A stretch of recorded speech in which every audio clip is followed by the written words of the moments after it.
Okay, I'd like to call this meeting to order and I'll rise for our playing of the national anthem.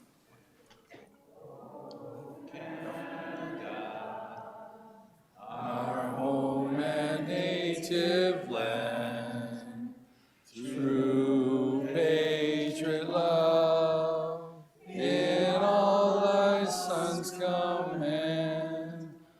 With glowing hearts we see thee rise, the true North, strong and free. From far and wide, O Canada, we stand on guard for thee. God keep our land glorious and free. O Canada, we stand on guard for thee. O Canada, we stand on guard for thee. Yeah, thank you very much. What we need to do is our land acknowledgement. So Trustee Crocker, would you like to press your mic and do that for us? Thank you. Thank you, Chair. We would like to acknowledge that we are on the traditional territory of the Mississaugas of the Credit First Nation. Thank you. Before we start, I just want to say a few words. When I became chair, I said that I wanted to work to build and rebuild strong working relationships with my trustees, colleagues, staff, family, and community members. I'm committed to that. To that end, I want to take this opportunity to publicly apologize to Trustee McDonald for an email I sent, that I sent over the weekend. Although my intentions were to help Trustee McDonald be supported by staff and other trustee colleagues with a meeting with a community member, the way the email was worded made it sound like I did not want her to meet the member of the community, which was never the case. Trustee McDonald has been a long supporter of her community, and I wanted to support that. I should have been more mindful of my communication and wanted to again apologize to Trustee McDonald. I hope that she accepts my apology, and I'm fully committed to working together to serve all our communities. Thank you. So we have an agenda. We have a late delegation to be added, as well as a boundary change to be added to our agenda. As bylaws state, we need 2/3 of a vote to add the delegation to our agenda. So can I have a vote on? Yes, the 7.4, the late request to delegate by Mary Croonan on behalf of the Canadian Parents for French. So we need 2/3 vote to accept that. Can I have all those in favor? Yes, we have, that passes, and we can add that to the agenda, 7.4 and 9.7. So we have no special presentations this evening, so we're going to go on to anyone have declarations of conflict of interest? Seeing none, we will take all the minutes of 3.1, 3.2, 3.3, 3.4. Do I have Trustee Crocker to put that on the floor? Trustee Lawton to second that? Do I have anyone who wants to speak to any one of the items there? If not, all those in approval then? So passed. Item 4 is our Chair's request for written questions from trustees. Do I have any written questions from trustees? Okay, I have Trustee Aurora. How effective was the board in working towards zero use of single plastic in the central board office and field offices by December 2019? Oh, I'm sorry. Can I reword that? Sorry. Could I repeat that again? Yes. Thank you. And through you, Chair, how effective was the board in working towards eliminating single-use plastic in central board office and field offices by December 2019? And I have another question. Okay, and you have another question? Yes. Yes? What measures are currently in place to eliminate all single-use plastics in Peel schools by December 2020? So, as I always will say, can you hand over your written questions to Donna Baptiste, and we will do our best to reply to them at the next board meeting. Thank you. Next, trustee Susan Benjamin, do you have a written question? Yes, through you, Chair, I have a question. July 1st, or Canada Day, is a federal holiday to celebrate the country and show off national pride. In the Peel District School Board, this date falls after schools have closed at the end of the academic school year. My question, does the PDSB have any policy regarding the celebration of Canada Day in all PDSB schools in the month of June? Thank you, trustee Benjamin. So again, could you pass your question on to Donna Baptiste, and we'll do our best to reply to that at the next board meeting. The next question I have is from trustee Sohi. Thank you, through you, Chair. My question is actually from the public. So how often the board updates the workforce census data? So I'll forward the question for the... Okay, thank you. Can you forward that on to Donna Baptiste, and we'll do our best to answer that at the next board meeting.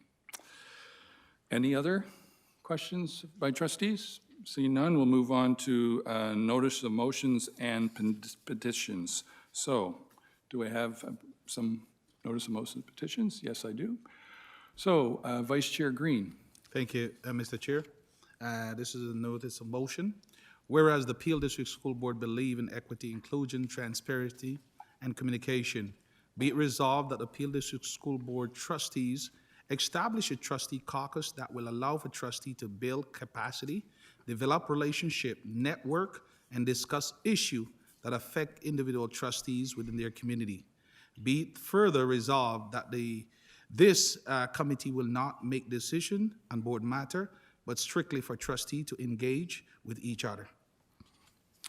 Thank you, Vice Chair Green. If you could pass that on to Donna Baptiste, and that will be brought onto the next board meeting's agenda.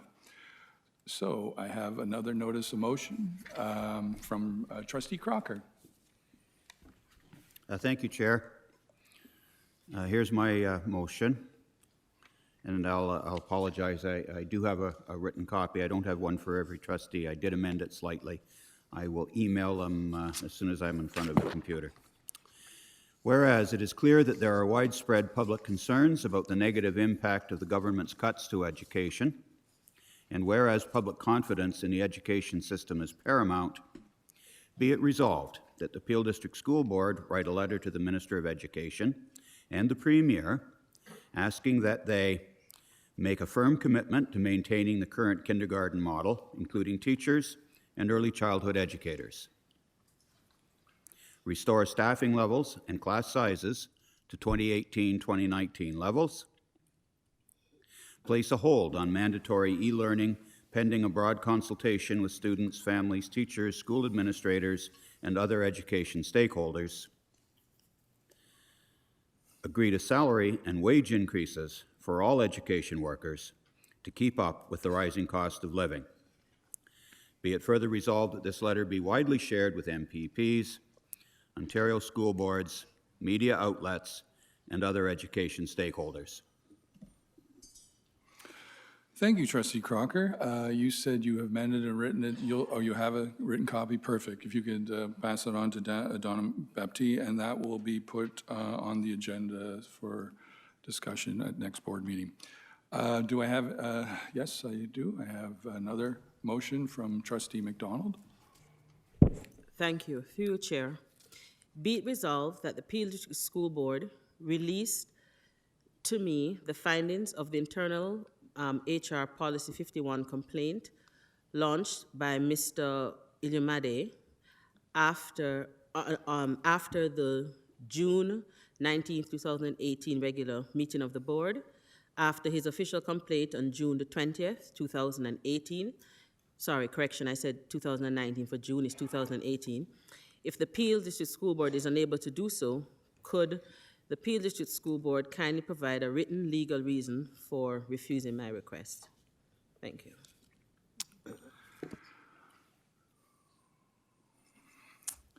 Okay, thank you, Trustee McDonald. Can you pass that over to Donna Baptiste for putting it into the next board meeting's agenda? And that's it? I thought I had one other one. Okay, there we go. Trustee Cameron, you have a motion? I have a notice through you, Chair, and every trustee has a copy of it. It's in a yellow single sheet, and I also have already submitted a copy to Executive Assistant Baptiste. This is a notice of motion regarding human sex trafficking strategy. Whereas, Excuse me, yeah.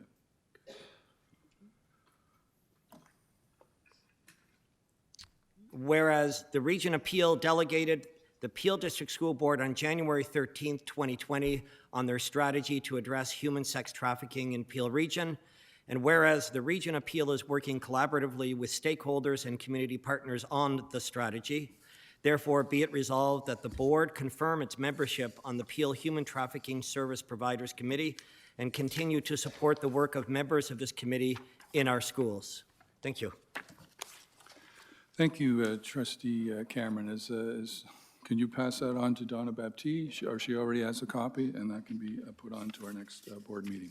So we move on to, is there no other notices of motion? Okay, we'll now move on to special section for receipt of retirement. So could I have Trustee McDonald, can you put that on the floor? Thank you. And Trustee Davies, would you second that? Does anyone make a comment? All those in favor? Passed. Now we move on to the next phase, delegations. So the Peel District School Board created a connection to the community through our delegation process to bring the issues from the community to the attention of trustees. This is one way information can be shared with us. As chair of the regular meeting of the board, I would like to begin each delegation portion of the meeting by reminding everyone of the bylaw G3. I'll be sharing this at every meeting when delegations are on the agenda. Per bylaw G3, delegations may express opinion with regards to board decisions or make submissions with respects to a recommendation. Delegations must be issue-based and respectful. All trustees look forward to listening to the comments, but delegations must also refrain from making any statements concerning the character or performance of identifiable individuals by name or the position they hold, and that includes students, staff, citizens, or trustees of the Peel District School Board. If this happens, I will ask you to rephrase your comments. If this continues, I will then ask you to stop and your delegation will be over. We're happy to listen to your delegation, and when finished, please wait for questions of clarifications from our trustees. So first on the agenda is the delegation by Coley and Maddie. There's no, you have a point of order? You have a point of order? Just clarify what you just read. No, it's a point of order. Do you have a point of order? Okay. Well, what's the bylaw that you're bringing the point of order for, too? I just want to clarify, is it in the bylaws that the public can't come and be critical of trustees in a delegation? Does that say that anywhere? Okay, that's not a point of order, okay? And therefore, as part of the operation of a meeting, you're not allowed to ask that at this point in time. You can ask it at the question period later on. Okay, I'll have to wait Right. to ask if, but I just, are you But I referencing- will entertain it, just to let you know, that the bylaw, if you read G3, I would recommend reading G3, and then at your comments, we can do it at the question period. Okay? Okay, thank you. So, back to the start. So we have a delegation from Coley Ilimati regarding the Education Act and the SR program.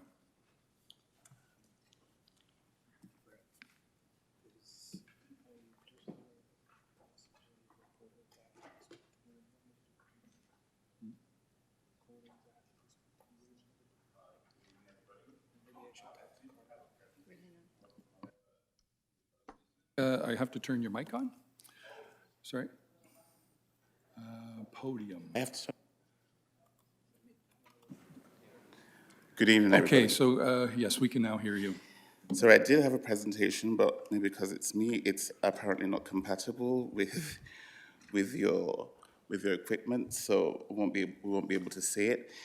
But before I start, I'd like to also, through you, Chair, request a copy of the report with regard to the Policy 51 racial harassment of a trustee by another trustee in June 2018. And the board did the report, and I, who actually filed the report, never even knew that there was an investigation going on because they didn't tell me. And there is due process, and I was not allowed that due process.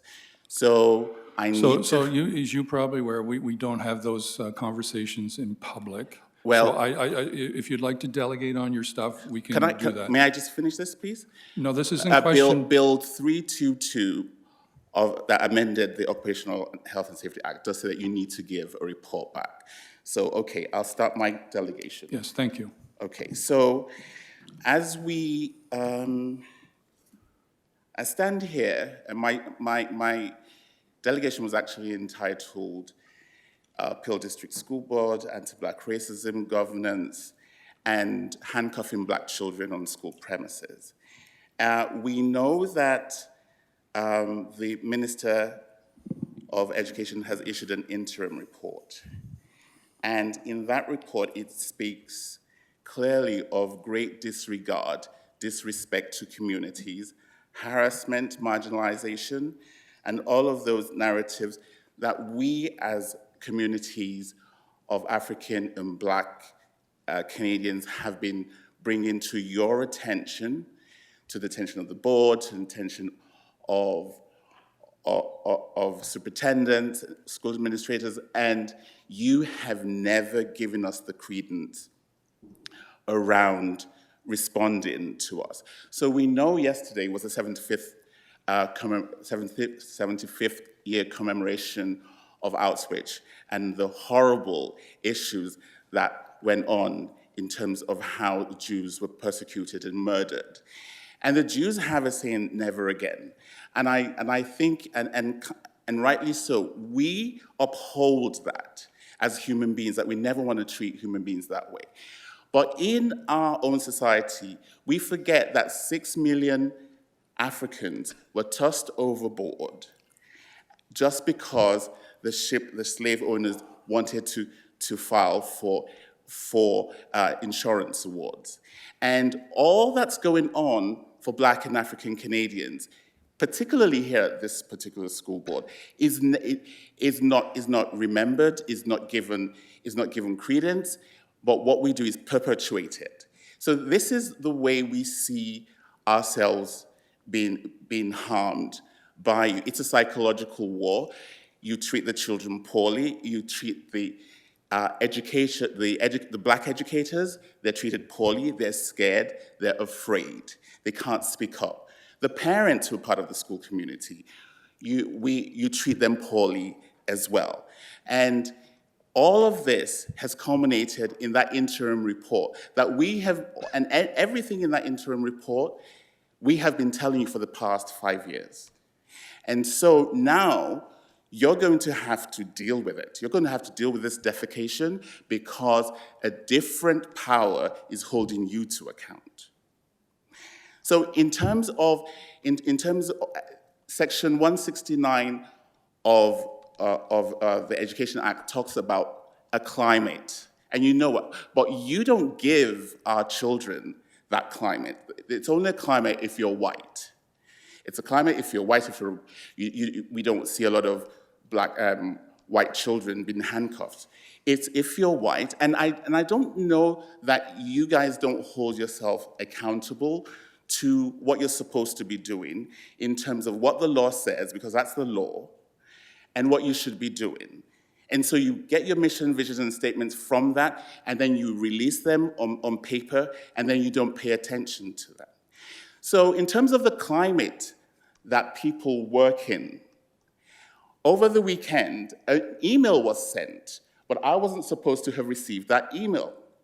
That email detailed how one person in this room tonight was marginalized, it was sexist, it was misogynistic, and I couldn't believe that it was like that individual needed, you guys call self-regulation, so that they didn't know what they were doing. They were going to have a conversation about her.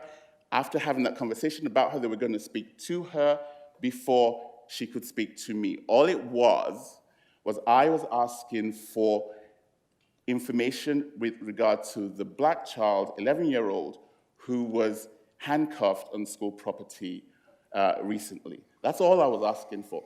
And I did it above board because I actually sent it to other board members as well so that they knew what I was doing. I'm concerned for that individual in terms of the cruel marginalization, the cruel vilification, what they're supposed to, and you see how they foment this in private and act out on her. It's a poisonous work environment that we see here in this board. And this has to be discussed with the PDSB reviewers, because the PDSB issues statements, they're bland, they're patronizing, but when you don't believe anything the board says, you believe what the board does. And until we see you behaving in a way that accounts for our children, I am spiritually connected to every black child that comes to Peel, every black teacher, every black superintendent, whether they believe they're white or they're black or not. I'm still connected with them because you cannot continue to discriminate in that way. I like it how we're told you have to respect a bylaw. You respect a bylaw, but you're not respecting the Ontario Human Rights Code. These bylaws are subject to the Charter of Freedoms and Rights. So you have your little thing going on here in terms of intimidating people, not letting them come and speak their truth. But it's not going to work because we are reacting. So now I'm going to talk about 3 cases. I'm going to talk about the SRO program that you have. There are 3 cases of children being handcuffed on school properties.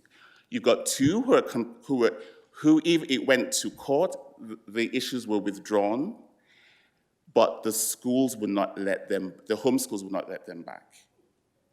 And the law says it was withdrawn, not dismissed. And those are 2 legal differences. And the principals won't let them back. And then you have an 11-year-old who is also been handcuffed because probably, and I know that this particular occasion, the principal allegedly said to the police officer, don't. But this is a situation that is incessant on your properties.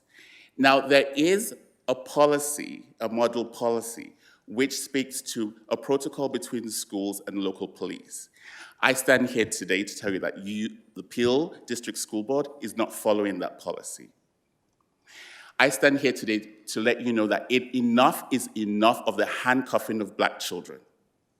I stand here today to tell you you need to stop it. So I hereby ask for a moratorium on handcuffing any children. This is a colorblind request because we don't see a lot of, just in case you want to handcuff white children too, we're telling you don't do it.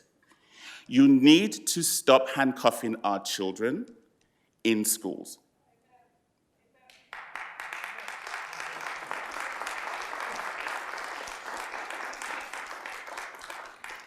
I have a number of other asks, and I'm just going to read them out to you.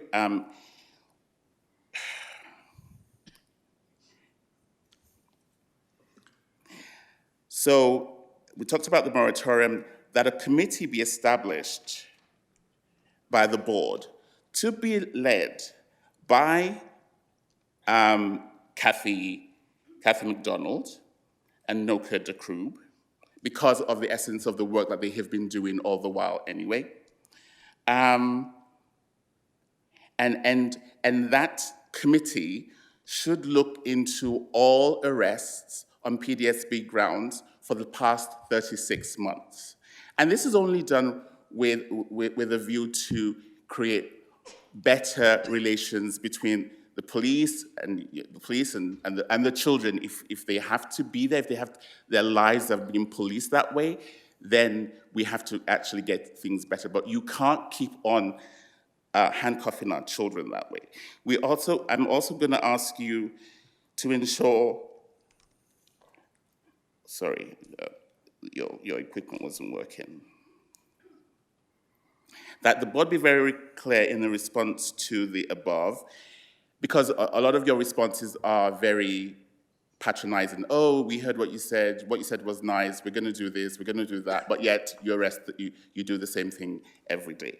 So I want a response beyond, no, we're not gonna do it, or beyond, we can't do it now because there's a review.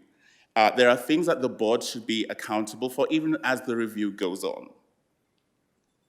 Okay, and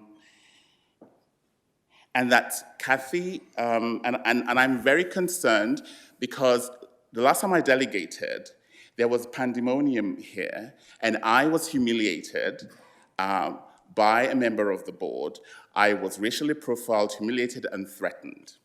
And that should, because somebody was crying somewhere. And that shouldn't have happened, and it wasn't appropriate for a board member. So I want to be able to meet with Kathy and Noka to discuss So reprisals. Your 10 minutes are up, so you That's- want to come to a conclusion? Thank you. Okay. Okay, so yeah, so that's what I want to make sure that I'm able to bring to the attention of two people who do the work, because the reprisals are just, I have every right to come here to speak to you and to speak on issues, like you said, issue-based comments, and I've been making them, and it's inappropriate and against your code of conduct for me to be harangued by a very powerful board member. Okay, thank you. Thank you. Do you have any speaking notes? Because if you do, we will again hand those over Donna Baptiste. Okay, I'll as email part it of- to Donna. Okay, so do I have any questions or clarifications from trustees? So I see one from, and this is clarification only, please. So Trustee DeKroob? Thank you. I have a number of questions because I was listening very carefully to what you were saying. First of all, when I did hear of the cases you mentioned, I was absolutely horrified. And I completely agree with you. I think we need to do something to ensure that the criminalization of Black children stops immediately in public education. But I do have a number of questions because of the things that you've said. First of all, we've met a number of times, and you've been delegating the board for many years now. And we've been talking about a lot of the same issues, and really, we are under a review, but I guess I want to ask you from your perspective as a parent, as someone who has actually delegated the board for several years, what's the goal? What's the end game? If I may ask. Okay, I don't think I'm that's, asking it's not a clarification of his delegation. That's just a, I don't see it as a clarification question. Okay, so I'm not allowed to ask that? No, but I'll can't let you ask and answer that, but let's focus the Sure, I have questions. other questions. I know, I'm just saying, as trustees, as part of the delegation bylaw, is to ask clarifications of his delegation. We'll Okay? get to the bylaw comments and question I section, but go ahead. I did understand it as a clarification of my delegation. Okay. So the end game Yeah. is for the board to be inclusive. The end game is for the board to respect Black and African children and the Black and African community like it does other communities. The end game is to hold you accountable. And the end game is to say to you, if we speak to you and you don't listen, we now know that we can go other places and hold you accountable for it. Okay. And you mentioned that you wanted us to look at our policing protocol and I guess our safe schools policy. And you mentioned that you'd like myself and Trustee McDonald to serve on the committee, which we would be happy to do, I'm sure. At least I know I would. But what are we hoping to achieve? What would that work look like? So what's happening to our children is not unconscious. It's not about unconscious bias. Mm-hmm. It's conscious bias. It's irrational hate of Black human beings. You have the protocol. The protocol, I'm sure, has been signed by the board, but you guys don't follow it. So an example is, in the spirit of the protocol, what's supposed to happen is when a police officer comes on site, he or she speaks to the principal, shows identification, and then they have a plan. And then the protocol also speaks to respecting the issues around discrimination, race, and all of that. It also talks about remembering that the victims have rights and their parents have rights too. And a lot of times when there are arrests of these Black students, their parents don't get informed until after the fact. So there is that chasm between what the protocol says that you should do, and then when you have some principals and vice principals who just want to eject those students from the schools, there will be some situations which could have been dealt with maybe through the climate department, as you call it. That's not the fake climate department, but that could be dealt with in terms of restorative justice, for instance. But no, the VP will pick up the phone and go straight to the police, and the police come running in, and they're happy, going to handcuff another Black child. So this is what we need to do. We need to hold you accountable, because we talk about the school to prison pipeline. This is where it starts. So when you have a Black child arrested in an assembly in the presence of their peers, and this is a nonviolent situation and all that, and you have it in front of their peers, and then they're handcuffed, and then they're taken to the cell, and then they sit sometimes 6 to 10 hours. Yeah. You know, that's trauma. So for instance, when I spoke about the 6-year-old who was shackled on Peel District School Board's property, that made emails start flying back and forth, you know, I was stating a fact. The child was shackled. Somebody called 911 and said, we have a 6-year-old who is causing a situation. So when the police got to that child, she was actually calm. She sat on a chair. They shackled her hands and her legs. And then when another police officer came, they put her on her belly. That's when she really did start to go, she reacted because there were these adults who were mistreating her. And during the case, which started in May 2019, a health and safety expert with 20 years experience said that it was unconscionable that the staff handled that situation like that, that the staff had no bearing on a trauma-informed situation. So I don't know whether you guys have a trauma-informed policy, but you guys don't care when it comes to Black children. And that's why we have to hold you accountable. Okay, do you have any? And I want to. You have any more questions? Yeah, I do. Okay. Thank you. And I think this is a very important topic. Not disagreeing. Okay, thank you. And I agree with you. So you think the problem is somewhere in between our protocol and how we are actually implementing it. And maybe the question that we really need to be thinking about is, who do we call the police on in schools, and how frequently does that happen, and what happens afterwards? And maybe we do need to have conversations about trauma-informed policies, because you're absolutely right. You know, those experiences don't go away for children, and schools have to be safe places, and kids do make mistakes. So, you know, I think this is absolutely something that is worth a huge dive into. I'm not sure if the review is going to be looking at some of that as well, but I do think that as a board, we do have a lot of work to do.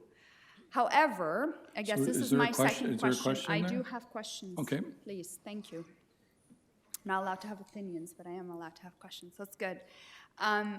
My question for you would be, do you think as a board we would be able to do all this work? I mean, I think you've gotten to know us for a bit. Do you think we can do this? Excuse me. Can I answer the question? No, your delegation, it's not a debating process. Can we ask questions of clarification specifically to his delegation, Okay, which he did? that's fine. Okay. I will ask a you know, question of okay. clarification. Why were you so concerned about the email that was sent? I was concerned about the email because this particular board that I know as the most racist board is under review.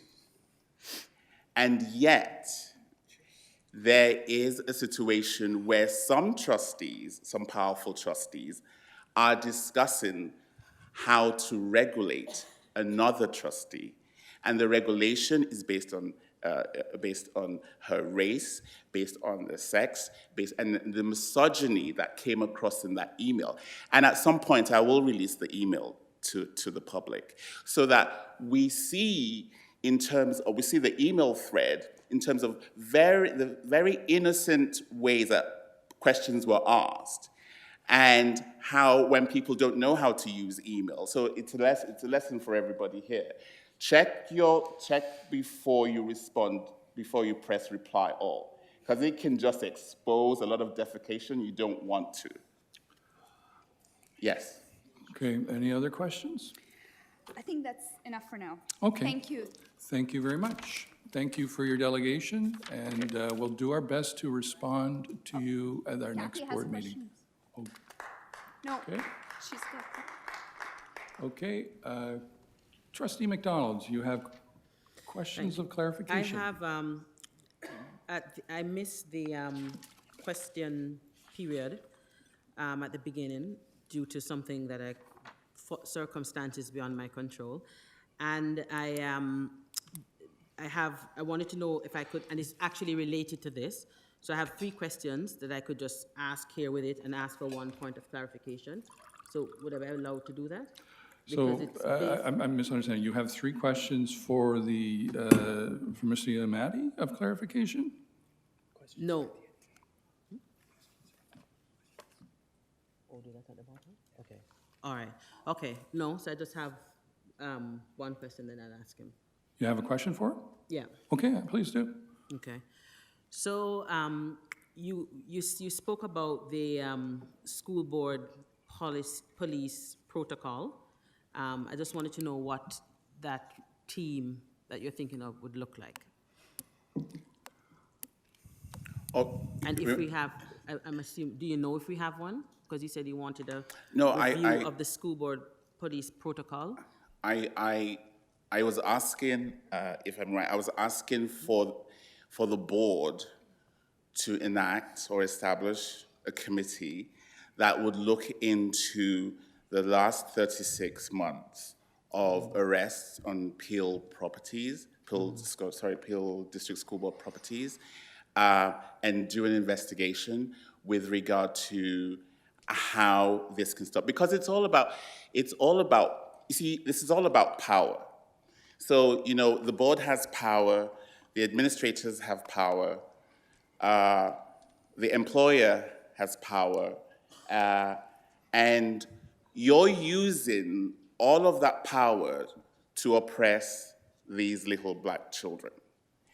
And And this, and I don't know, it's really sad that this is a citadel of learning, that you can't come together as a collective to say, we have the statistics, because every time there's an incident on the premises, you log them. You know who's been arrested. But you don't even say, you know what, let's look at this trend. Black children in the school are only 10%. So why is a percentage above 50%, 60% of those being arrested? You're telling us that we're criminals. So the criminal comment it wasn't a far-off comment. Just sorry to interrupt, but let's please just use the word McCrimmon for the school, McCrimmon. Well, it was I know, it was a criminal I know, comment. I understand, but let's not use that word No, please anymore. don't censor me. Please don't I think censor me. people are A comment offensive. was made, and you had your integrity commissioner say there was nothing wrong. So if there's nothing wrong for a white man to call the school a criminal, or for me to use it, and I'm not referring to the school. You need to listen to the context. No, I realize that, Of which but I'm speaking at. So please let me finish. I'll be gone in a minute. I would kindly ask you not to use that But word. why do you not want me to use it when your integrity commissioner says it's okay for white people to use? That's fine, I'm just asking you. Yeah? Anyway, Why? Anyway. Why? Please finish answering your question, or the response to the question. So you've really distracted me. So I'm reclaiming my time so your question was about what you're going to do. So what we will do then is we will look at those, hopefully we'll be able to look at those incidents throughout the Peel District School Board, collate them, and have a black researcher on board as well. Because the way white people collate these issues with their active biases is going to skew the figures. We need to know why you feel it's appropriate, why Peel District School Board feels it's appropriate to shackle black children. What message are you sending to our communities? Now, we reject the fact that our children are criminals. We reject the fact that you will continue to do this, and we will fight you in the courts. We will fight you in the head office. We will fight you in the classrooms to ensure that this stops. So that committee needs to be enacted, and if you don't enact it, you need to tell us why you're trying to uphold white supremacy. Okay, any more further questions? Is that all? Trustee McDonald? I'll ask because they're related just to the police protocol. So I was going to ask them here, but I guess I could just ask them at the comments time. Questions related to the police protocol will be asked later on in the agenda, where Okay. you, as trustees, but not during the delegation. You Okay. ask questions of the delegate. Okay, thank you, Mr. Elimata. So we'll go on to the next delegate. Delegation by Faraz. Sorry, can I just say something quickly? The name is Iluyamade, and the name is Iluyamade, and I need you to read my name and pronounce it appropriately. It really gets on my nerves when people murder my name. Sorry, Mr. Uluomadi. Did I get that right? No, sorry. If you would like afterwards, we can practice together. And I don't mean that in a laughing way, I mean honestly. Anyway, delegation by Faraz. Hold on. That was racist. That right there. This is what I'm trying to say to you. You came for me at the last delegation, and now I'm asking you to pronounce my name. Brad McDonald, I can call your name. There's no reason why you should be racist because I tell you to pronounce my name properly. When your forefathers came to Africa and took our people, they replaced our names. And this is why I'm trying to say to you, don't be racist. You're doing it in the front of a camera, and this is being recorded, and you still don't understand that you are being racist. So what hope? Don't okay me. What hope do people have? What hope do our children have that when these recommendations come, Brad, that you will do anything different? I apologize. I apologize for not pronouncing your name correctly, and I will do better the next delegation. So let's try Delegation 7.2, Delegation by Faraz Salim regarding Christian Heritage Month. Come up to the mic. I didn't remind everyone that you have 10 minutes to delegate, and please begin. Good evening, Chair, member of the board, administrators, and staff. Thank you for allowing me this opportunity to come up and say a few words. I would like to thank you for this opportunity. I would like to thank the members in the audience who's joined us here for this delegation. Today I'm here with the members and leaders of the Christian community requesting the PDSB recognize December as Christian Heritage Month. Our stats show that there's a rise in violent crime in our region. There's a rise in suicide amongst young people. In fact, it's so high that it's gone up 600% since 1955. Family structures are being affected, online bullying is on the rise, and many children are struggling socially. And we have witnessed this here in this hall as well as in our schools. The main questions that we ask ourselves is what went wrong over the years? Faith plays an important role in our society. It helps families with personal challenges, and it serves as a conduit in creating a better society. Canada's history is founded upon the principles of supremacy of God, and as a nation, we're obligated to keep our heritage and our history. The spiritual principles that our founding fathers stood here and set this country up are now declining in our schools. This is more prevalent today than ever before. Therefore, I ask that the school board remembers our history and allow us to celebrate it. Bishop John Strand, the leader who helped put our public education system together, said, "Churches must continue to play a central role in our education." Egerton Ryerson, whose Ryerson University is named after, is the father of the public education system in Canada, wanted a common patriotic ground of schools that would allow us to maintain our faith. Many and most of our universities were founded by these principles. To be respectful to our nation and to its founding fathers, we cannot forget our past. We would like our next generation to be educated with the same principles as our leaders. As some of you may know, the City of Brampton recently proclaimed December as Christian Heritage Month. Yes. Let us celebrate a makeover of values here in the school system in the region of Peel. The objective of this motion that may be presented here this evening is to promote love, diversity, and inclusion amongst all students. I hope that a Christian heritage study will allow an open dialogue of harmony amongst all students from different faiths and beliefs. And I hope that Christian heritage values during the month of December embody the beautiful fabric and the diverse threads that we have in our great region of Peel. So I encourage you to consider the motion that may be presented here this evening. And let's hope that we can work towards a better future for our children, our families, and the people living in our region. I thank you for your time and appreciate me allowing me to do this delegation.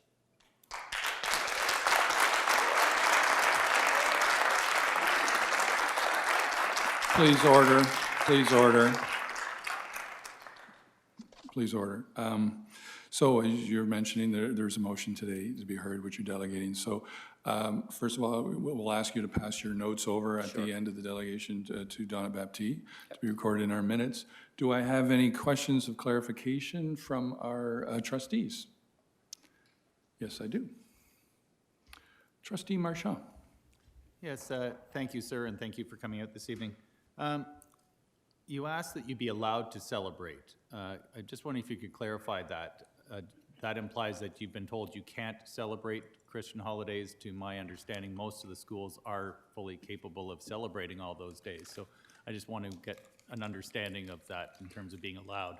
We allow all of our students of many faiths, religions and cultures to celebrate their religious days, their cultural days, many different celebrations across the board, and our cultural calendar is full of many, many celebrations that we do allow them to celebrate. So I'm just wondering if you can clarify for me what you mean by being allowed to celebrate. Yes, certainly. It's not about religious holidays. It's about recognizing a Heritage Month per se, set up for this particular religion base. It's not about religious holidays.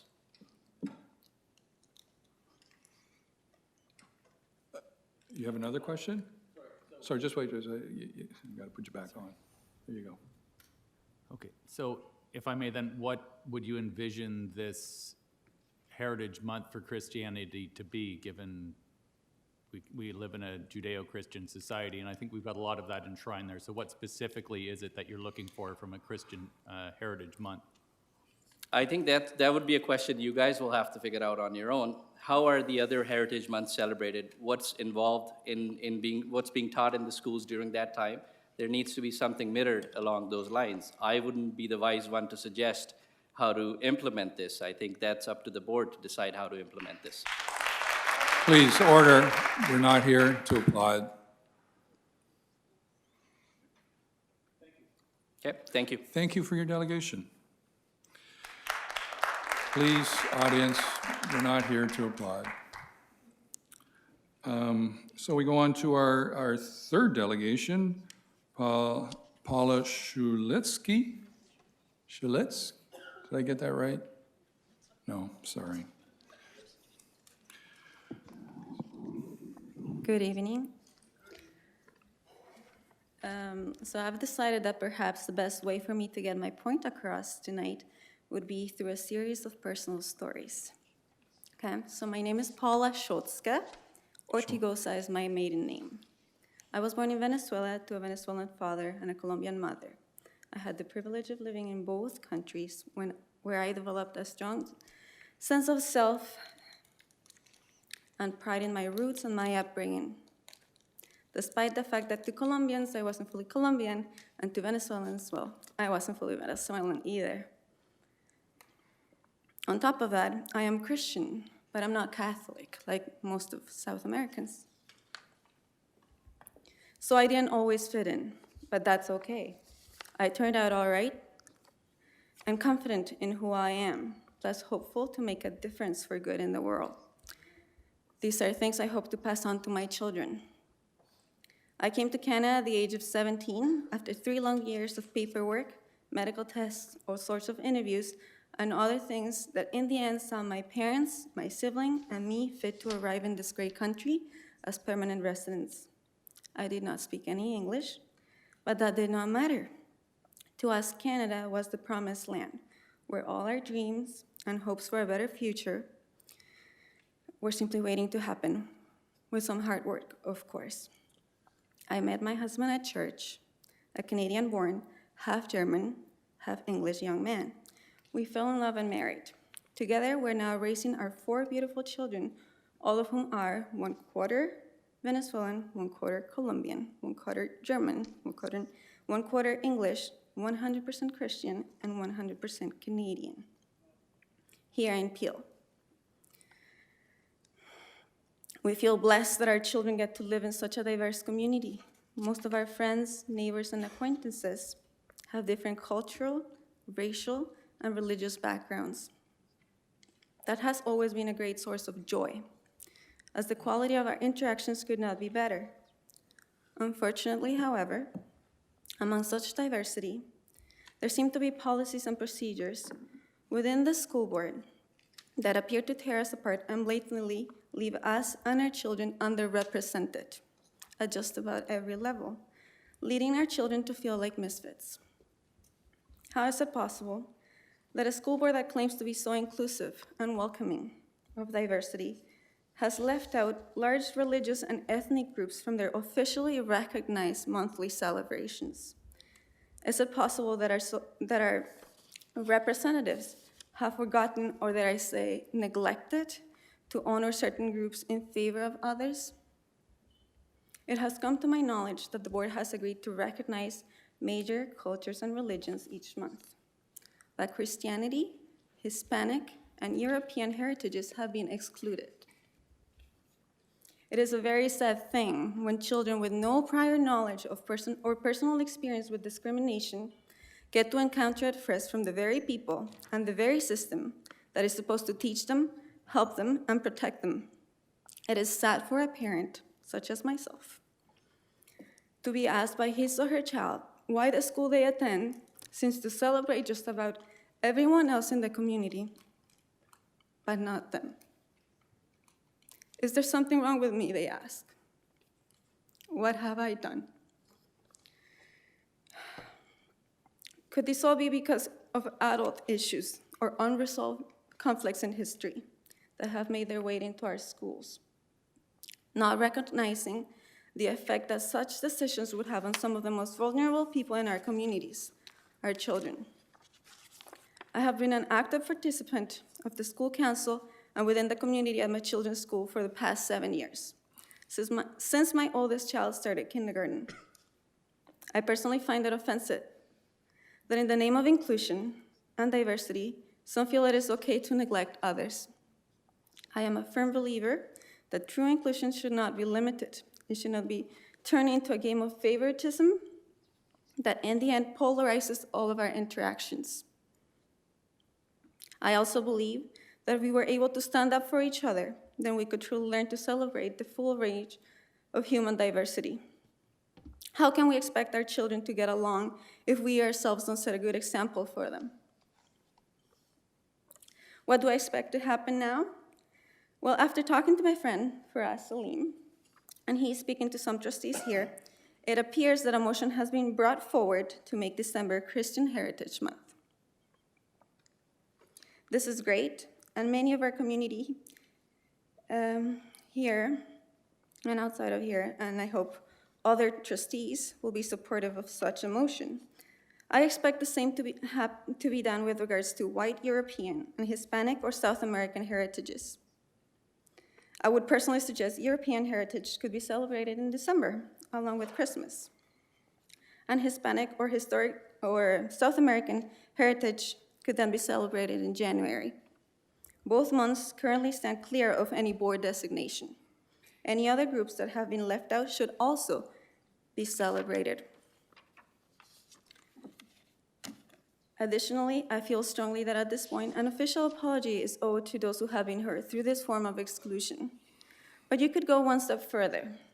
To make amends, you could find a way to celebrate this newly recognized religion and cultures in one way or another before the end of this school year, if you choose to recognize them. Now, I know that some people would justify excluding some of these groups from being recognized because they feel they have been privileged in the past.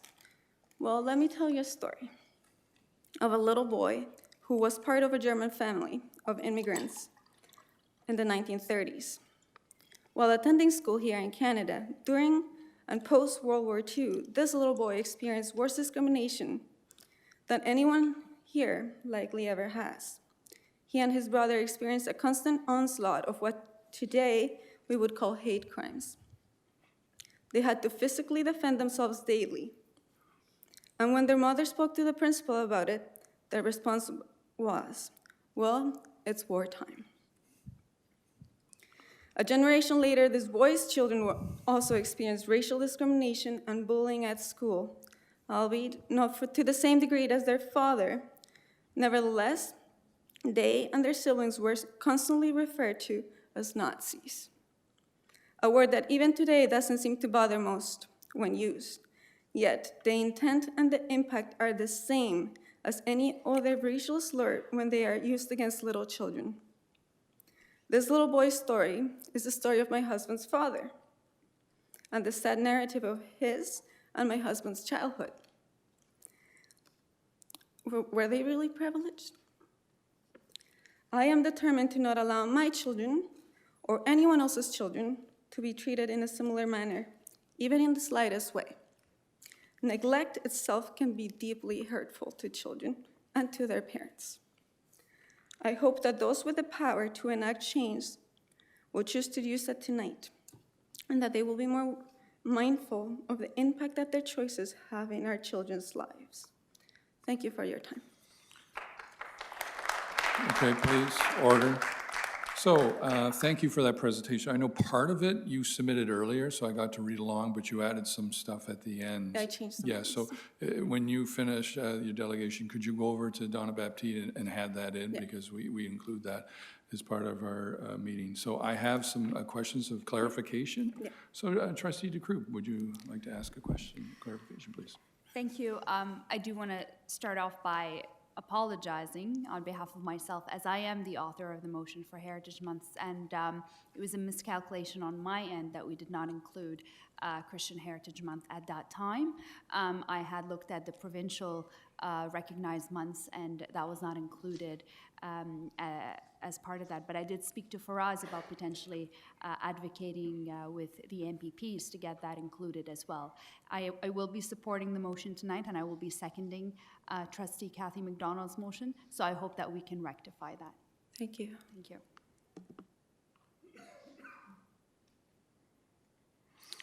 Any other questions, clarification? Well, thank you very much. Sorry, can I say one more thing? The Trustee Marchand had asked for us the question about how it would look like. I just wanted to, can I speak to that for a minute? Okay, Because I'll accept that. This is how I came to know that they were officially recognized months by the board, and that Christianity or Hispanic heritage or European heritage weren't part of it. And at our school, every month, they hold a monthly assembly, and during that time, they have a special presentation. They bring in a speaker to speak about that. And on top of that, every day in the morning during that month, they make little tidbits of information about whatever month, whatever celebration is being, whatever culture or religion is being celebrated that month. So that's one way of celebrating it, and one way in which my children personally were feeling excluded because they weren't ever present on anything else. Thank you. Okay? Thank you. Okay, perfect. So we'll go on to our next delegation, 7.4, that we added to the agenda. That is Mary Cruden? Okay. Please begin. Can I close this so I can Yeah, absolutely. use the, thanks.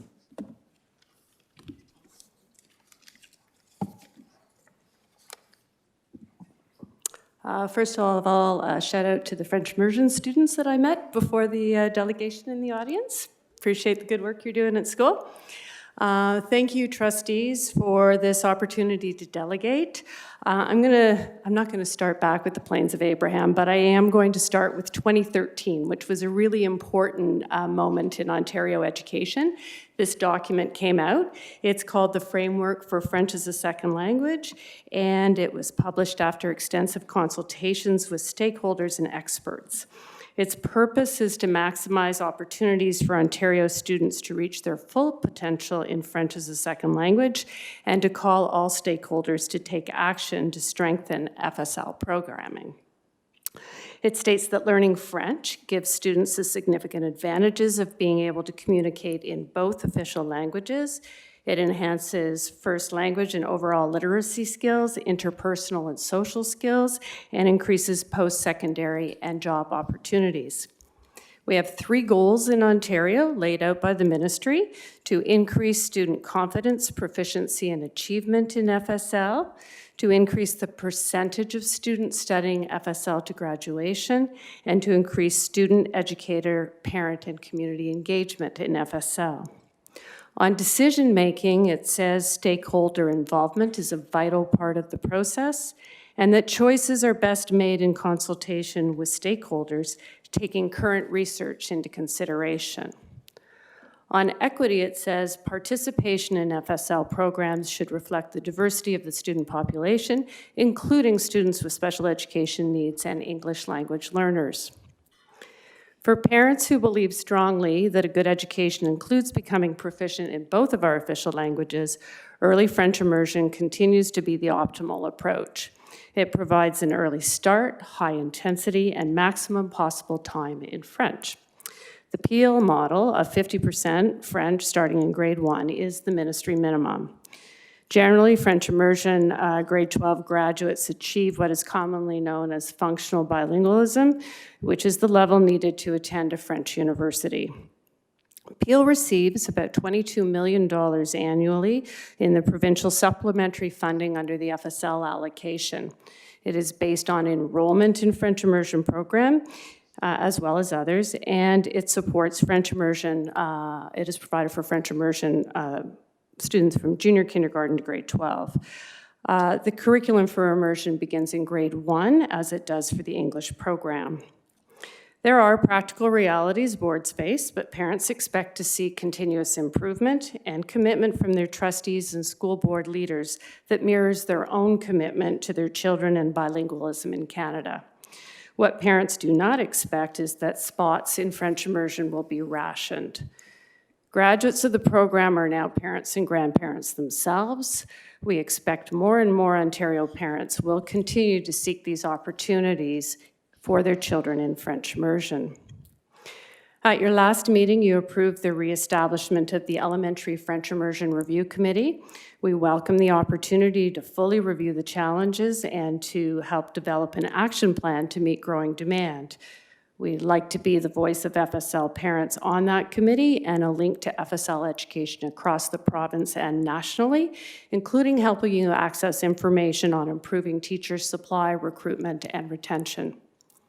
We ask that your review committee include 2 members and an alternate from Canadian Parents for French. We are disappointed that your long-standing French as a Second Language Advisory Committee has not met since 2019. Parents, the primary stakeholders in French immersion, were not party to any discussions on the stunning proposal to cut 600 spots this coming September. Meaningful parent engagement involves information sharing, dialogue, collaboration of parents, trustees, and staff in a communal, more relaxed environment than the one we're in today. We ask that the FSLAC be reconvened with a regular meeting schedule with agendas and minutes with representation from Canadian Parents for French and core extended and French immersion parents. Turning to the report that you have tonight, item 9.6, French immersion enrollment considerations. This report fails to fully inform the public on the issue at hand or even address the impact the cut of 600 spots will have on your students. It is deeply troubling that the significant advantage French immersion offers will be denied not only to those 600 students, but also those on the long-standing waiting lists. A policy change being made without parent dialogue, with a 2.5 business day turnaround from announcement to decision, and no accounting of actions taken on recruitment and retention of French teachers. You would not close a school of 600 students without due process and public information. Why is it okay for French immersion? As a board, your first responsibility from the Education Act is student achievement, and that includes student achievement in French, our other official language. Students cannot achieve in a French immersion program they can't get into. Questions need to be asked and answered in public before this policy decision is taken. It's a giant step backwards for a program that you have been building for decades.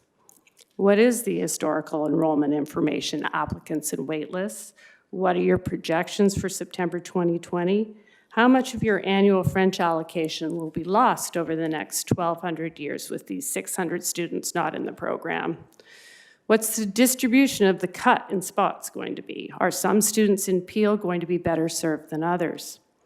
What actions have been taken over the last 8 years, since the first review, big review in 2012, to ensure an adequate supply of French immersion teachers? Why haven't these actions yielded results? How many of your qualified teachers have left FSL assignments? Do you have a French teacher retention problem that is not being addressed? Are you supporting new teachers to ensure they are retained long-term? How are you contributing to and implementing recommendations in the ongoing OPSPA, Ontario Public School Board Association Labor Market Study on French teacher supply? Have you appealed to the Ministry of Education and the federal government for assistance in timely and consistent way? Are you tapping into the $31 million that the federal government is spending on this?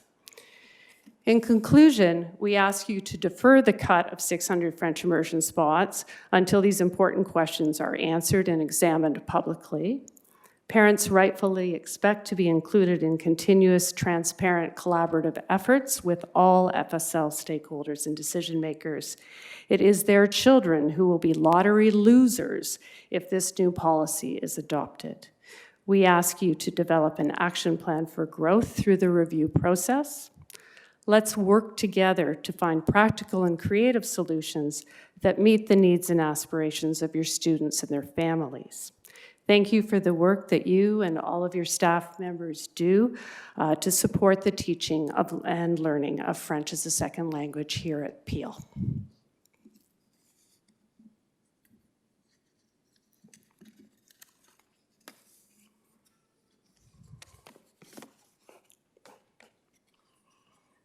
Thank you. And you have some, I assume, speaking notes that you read from, or the stuff at the end of the delegation, if you have All of that? it is Okay, already in it's the all written there? material I submitted with the research Perfect. references and so Perfect. on. So I see I have some lineup of questions for you, so I'll start with Trustee McDonald. Thank you. Through you, Chair. So you mentioned that parents were not party to the recommendations, and there's no input sought from any parent group. So I was just wondering if, so I guess it's through you, Chair, for the staff, if I could find out if, in fact, any parent group or any French advocacy groups were consulted during the process? That for me, sorry. Yeah, no, I said, through you, Chair, I was just wondering if you could determine if any parent input was sought during this process or any French Okay, so immersion that's a advocacy question group? you would ask at the motion time. The questions here are for the actual delegate, right? So if you have that question for the motion, you can ask that at that time. Okay. Okay, right? So, but this is for the delegation, Okay. okay? Could I clarify about our participation as Canadian absolutely. Parents for French? So we've been involved in FSL issues in Peel. I mean, our organization's been around since 1977, so I can't recall exactly when your first program was, but we have been here through all those years and have met attended the meetings when your FSL advisory committee has been called and participated in past reviews, the 2016-17 review and the 2012 review. But we were not invited to any FSLAC meeting this fall. We tried to follow up, and that's how we even had an inkling that this report was coming to you to board tonight. Okay, thank you. Great, thank you. We'll now go to Trustee Cameron. Do you have Thank questions you, of through you, Chair. clarification for the Thank delegate? you for the delegation. This question is born out of the presentation and Okay. clarification around, does administration see us adding 2 members of the Okay, so, Canadian Parents for French? okay, so it may come from there, and that's something you add when we talk about the motion. For questions, we actually ask questions specific of the delegate. Okay, that's what this process is, right? Okay, I will ask it later. Okay, but thank you, and that is what one of our asks is, that we have an opportunity to be on that committee. Thank you. Perfect, and that, I assume, will be answered later on. Thank you. Any other questions of clarification of the delegation? Well, thank you very much. And as I said, Donna has everything, so appreciate it. Okay. Take care. So that ends our delegation, point 7. So now we'll go on to old business. What I'm going to do is bring all the items of response to delegation 8.1, 8.2, 8.3, and 8.4 together. Do I have Trustee McDonald, do I have you put that on the floor? Or I've already done you before, but we'll do it again, yeah? Do you put that on the floor? Or Trustee Marchand? Or Trustee McDonald? Trustee McDonald? Okay. And Trustee Benjamin, do you second that? Okay, all in receipt and approval of the response to delegations? Oh, okay, before we do that, do you have a question? Yes. I do. Sorry about that, didn't see you on the list. I have a question about, I believe it's 8.3. The response to Ms. Amin about the subsidies provided to the community permits. I understand this was as a result of my motion that at the previous meeting, which I'm very thankful that the board had supported. However, I've had a number of questions come from the community about some of the things that were said around the table, around budget time and all that kind of thing.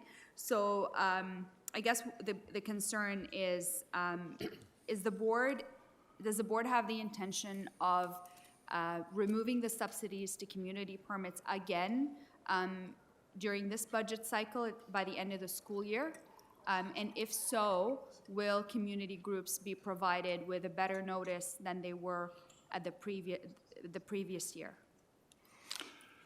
That's a good question. From the Board of Trustees, we have not made a decision on that, right? We haven't talked about it, so nothing has been done. But I think it's right now we do a budget from budget cycle, and the trustees will make that decision at budget approval time. However, I think you've highlighted an important aspect of the communication perspective, which we heard at the table, and we've heard from delegates, that if we are going to change it, we have to do a better notice than just say June. It's changing in September when we do our budget. So that's all we can say at this time because we haven't even started the budget processing.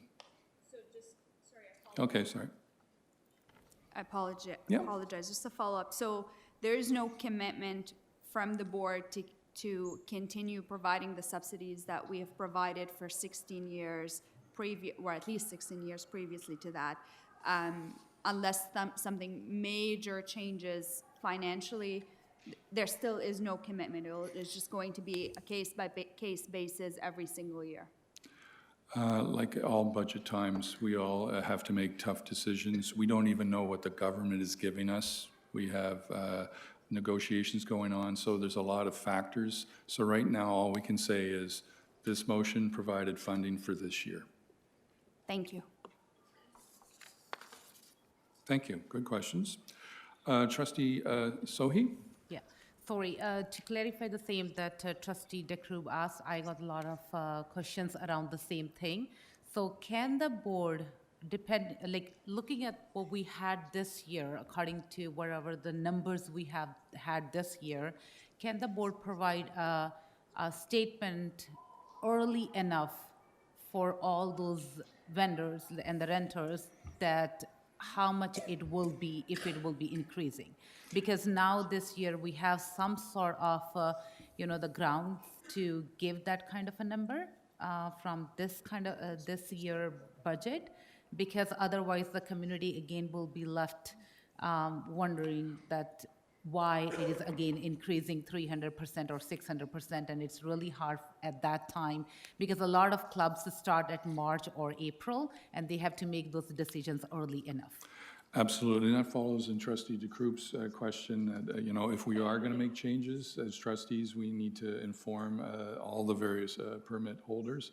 And trustees, we're the ones that approve the budget and set those priorities. So that's part of our mandate to figure out how things are going to be spent. So we're part of the 12 of us, we'll make that decision when we come to budget time. Does that answer your question? Sorry.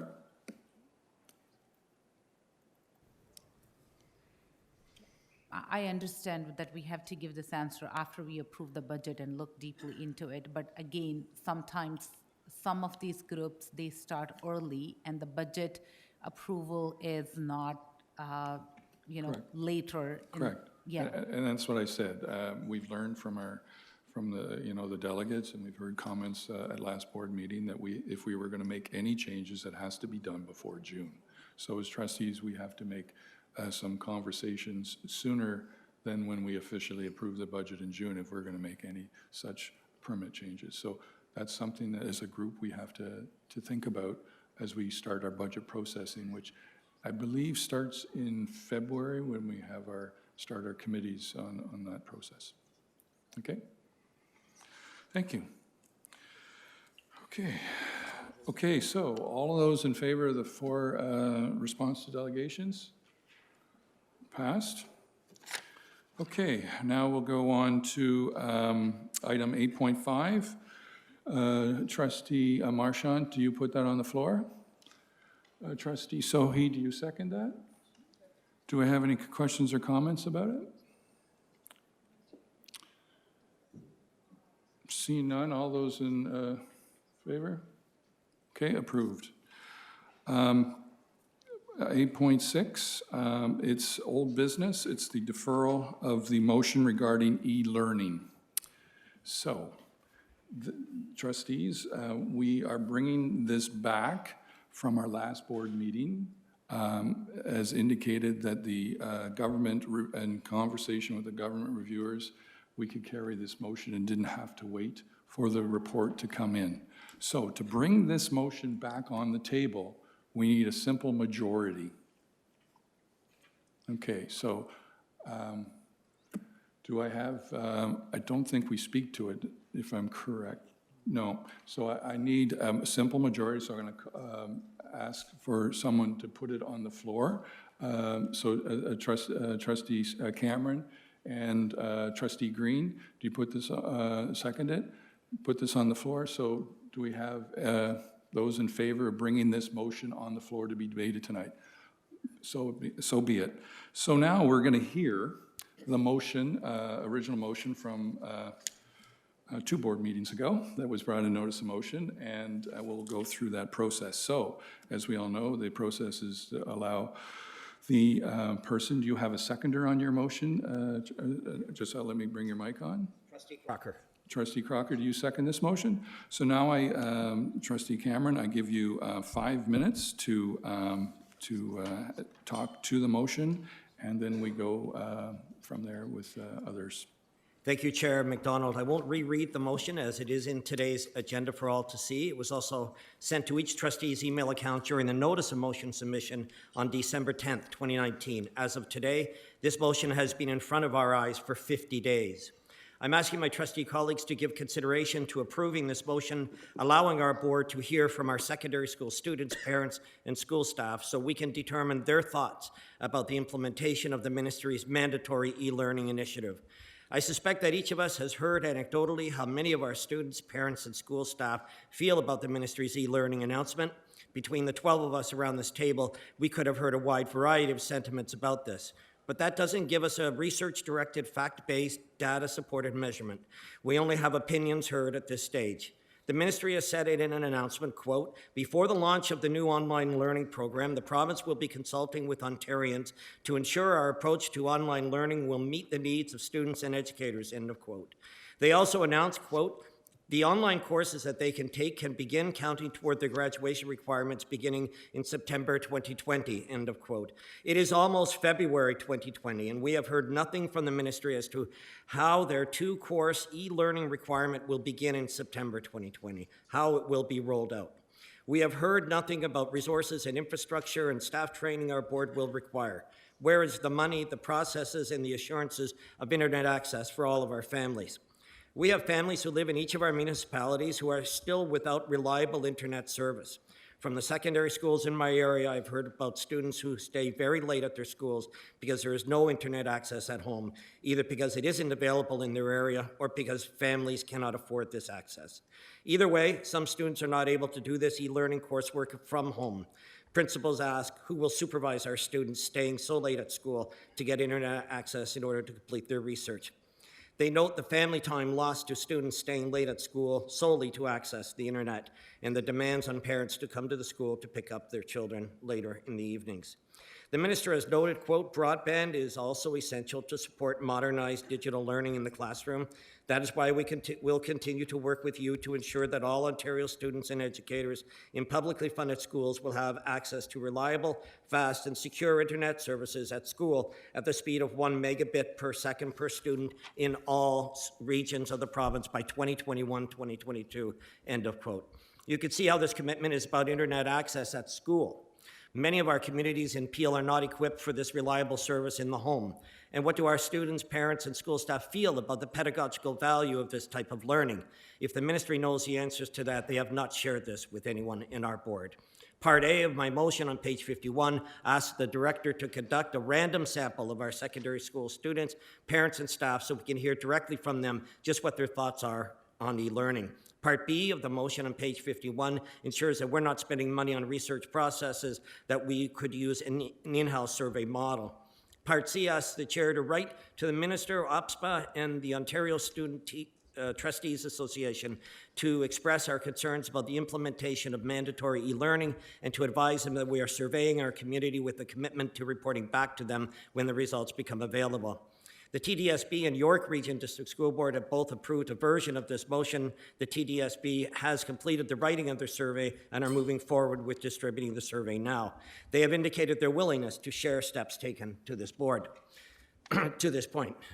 There will never be a perfect time to do this, trustees. I appreciate how busy our staff are. I recognize that they will always be very busy.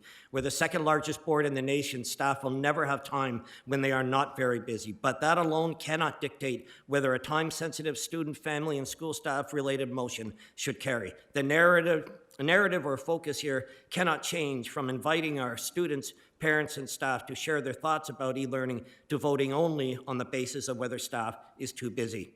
A survey is already available for us to use from TDSB, as I said, and I appreciate that it will take time to collate the results. The clock is ticking on this issue. The ministry says e-learning credits start in 8 months, and we have no idea how our partners feel about this, nor do we have any idea about the rollout. Ask Superintendent Edwards or Director Joshua, and they can tell you how they have heard nothing about next steps from the ministry. Tonight, we can invite our secondary school partners to tell us how they feel about the demand for students to complete 2 mandatory online courses. With a 2-week delay in hearing this previously announced motion, I expect that many secondary school students, parents, and teachers in our board are hoping we'll at least give them a chance to have their say formally. Busy times for all notwithstanding. For these reasons and more, I'm asking for support for this motion from my trustee colleagues. Thank you, Chair McDonald. Thank you, Trustee Cameron. I have some people who want to speak to it. Trustee Marchand, you're first on the list. Yes, thank you, and through you, Chair. I always support sending letters to our ministry to talk about our concerns, and I do echo a lot of the concerns around the mandatory e-learning. My problem and questions really come to the nature of the survey.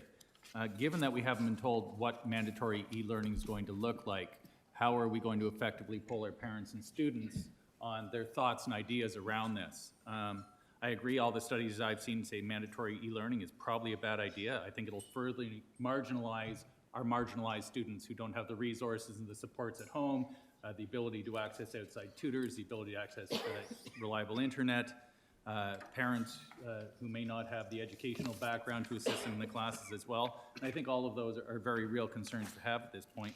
But I do have some concerns and some hesitation about sending out a survey when we don't know what we're really surveying on, other than feelings and emotions, and particularly when this is presently before the bargaining tables and the bargaining units. So I am concerned about that timing. I would support just a letter saying that this board does not support mandatory e-learning if we wanted to vote on that to that degree. But I do question the survey part of that. The rest of this, I think I could probably vote for, and I'll wait and listen to my esteemed colleagues to help make up my mind on where to go with the survey. Thank you, Chair. Yeah, thank you. Thank you. So, go on to Trustee Aurora. Thank you, and through you, Chair, as a student of the Peel District School Board, it truly gives me a great pleasure to hear that the leaders of our community are really valuing student voice at the table, and I think that this survey is so imperative when, figuring out the next steps that we should take as not only a school board, but even furthering that to as a Ministry of Education, and in terms of public education and the implications that that e-learning would have on our students. I know that it's super precedent, as Trustee Karaman mentioned. I do have a few questions and a couple more comments to make.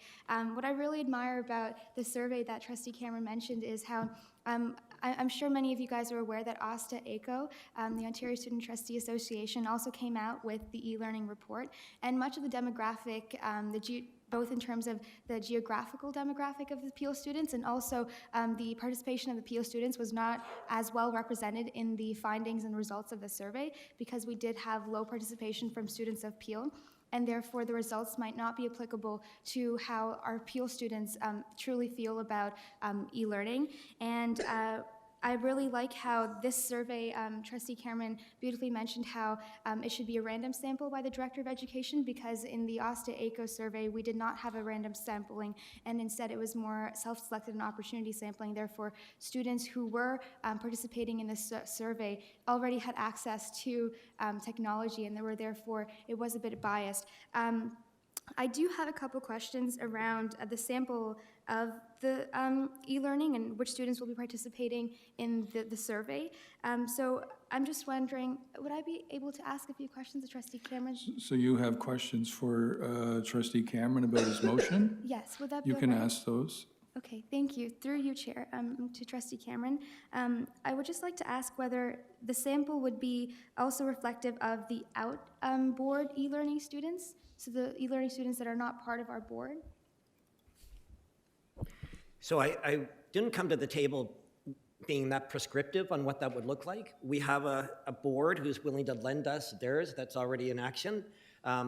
So I think we can mirror theirs. I don't know how expansive that is outside of their own board, though. They've got a pretty big board. They're the largest in the nation. So I suspect it would be limited to within our own Peel secondary students, parents, and school staff. Okay. Okay, thank you. Because I do know that there's a lot of students who do participate in e-learning at our board, but they're not full-time students of our board. So I'm just throwing that out there. But I would like to propose an amendment if I can. I know that in the Part C of the proposition, the first part, it says that the phrasing that's used, the wording used is to express the board's concerns. I think it might be best if we change it to express the board's thoughts, just so that we don't go in with the survey already having pre-existing beliefs or biases when analyzing the results, because I do know of many students that are in favor of e-learning, and not all of them are against, and it is suitable for their learning styles. So that's just an amendment that I would propose. Is that a question? Was that a question, no? It was just a statement? Sorry, it wasn't a question. I was just wondering if I could propose an amendment. Oh, you want to make an amendment? Yes. Okay, so this goes to the concept of friendly amendment and non-friendly amendment. Trustee Cameron, did you hear her amendment? Just wait. Yeah, I'll get could you there. walk us through that again, please? Of course, yes. Can communications turn the volume up? Because I do have a tough time hearing her as well, sorry. Thank you. I'm sorry, I'll speak louder. I'm just a bit sick. What point is it? So it says, therefore be it resolved in Part C, when it says that the chair write to the Minister of Education and the presidents of both the Ontario Public School Boards Association and the Ontario Student Trustees Association, Part 1, to express the board's concerns about the implementation of the ministry's major policy change in its school regarding mandatory e-learning. I would propose that we amend that to express the board's thoughts about the implementation of the ministry's major policy change in its schools regarding mandatory e-learning. I understand. We're replacing the word concerns with thoughts. Yes. I'd be fine with that. Okay, so that's a friendly amendment, so we're not going through an official amendment process. If we were, then I would have to have another trustee on the board to support you in that because you're a student trustee. But since this is a friendly amendment, he will make that change. So did everyone understand that we're changing the word concern to? Yeah, it's on page 51. Yep, Part C, yep, Section 1. Yep. To express the board's thoughts thoughts. about the implementation Yep, is the change. perfect. Thank you. Is that it? Yes, Thank you very much. Okay, next on the list is trustee Davies. I want to start to just, student trustee, that was exactly what I was going to say. I'm a realist. I know e-learning is mandatory outside of the Peel Board, and therefore, I personally feel it should be mandatory inside the Peel Board because we're trying to prepare students for life and outside of the school board. And I would rather, if we can identify some problems with e-learning, let's identify it early as possible, so that when they get a job and they have to do some e-learning courses to solidify their job position, that they're okay, comfortable, and everything's okay. And I was just going to make the exact same point. I mean, we're being very presumptuous here. We don't know. We haven't had a vote. We don't know if we have concerns here. I just see what some of the obstacles are really opportunities. It's not about who has good internet and who doesn't have bad internet. If we're going to implement this, I have every faith that the Ontario government will make sure that everybody has equal access to good internet, or else they can't introduce this. So those were my thoughts, and again, I just wanted to make it clear that not everybody around here is against e-learning. Thank you. Thank you, trustee Davies. So trustee Crocker. Thank you, Chair. I would begin by respectfully disagreeing with the previous speaker, but that's not what's at issue here. I am in favor of the motion, and I thank trustee Cameron for bringing it forward once again. I did make my opinion clear, I think, in the last meeting. I won't reiterate those words. I would only reinforce that the motion does not oppose e-learning. E-learning options already exist for Peel students, and they have for a very long time. The notional, perhaps better to say subjective evidence we hear suggests that there is little interest in expanding it. It's just not something which meets the needs of most of our students.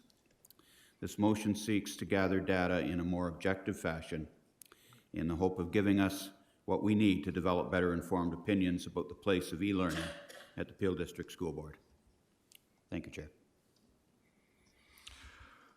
Thank you, trustee Crocker. Now we'll go on to trustee Green. Okay, thank you. I'll ask the mover of the motion a couple questions first, because I think many of you may know, I'm not sure whether the public know, that the Ontario Public School Board spent quite a bit of money to conduct the nuance report, and the nuance report was very clear that all 32 public board across the province does not support mandatory e-learning. I think the report was astounding with the result that came back, and we went to Queen's Park and have an advocacy day and presented the report to every MPP so they understand that parents, students across the province are saying that they do not support mandatory e-learning. With that said, Trustee Cameron, you know, can you tell me what do you anticipate to receive from a second survey? Are you asking for this to be done just for Peel student, because that was done province-wide? Are you just asking for that and done for Peel student, and what are the outcome are we looking for from this? You're on. Okay, thank you. Through you, Chair. So I'm not coming into this with this motion with an expectation of something specific, of the answer coming from the community. I want to hear from our students, I want to hear from our parents. I want to hear from our school staff, our teachers, our TAs, our principals, our vice principals.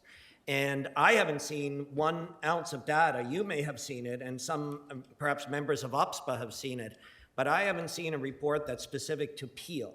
And so if you have a report that's this wide, because that's maybe the province, and I'm looking for it to be narrowed down to just Peel and just these 3 groups, that's a little bit more specific for us to be able to get data on how it is that people feel.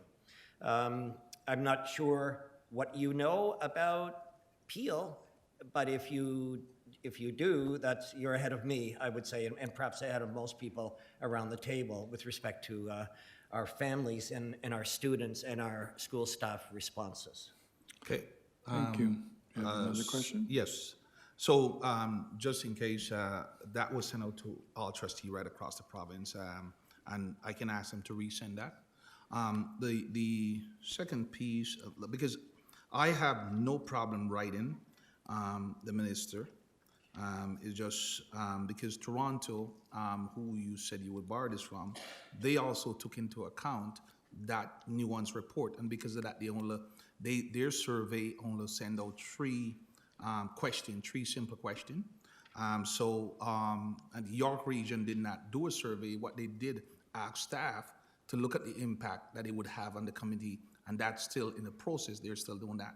Are you suggesting then we adopt those 3 questions and use those 3 questions as a survey that would be sent out?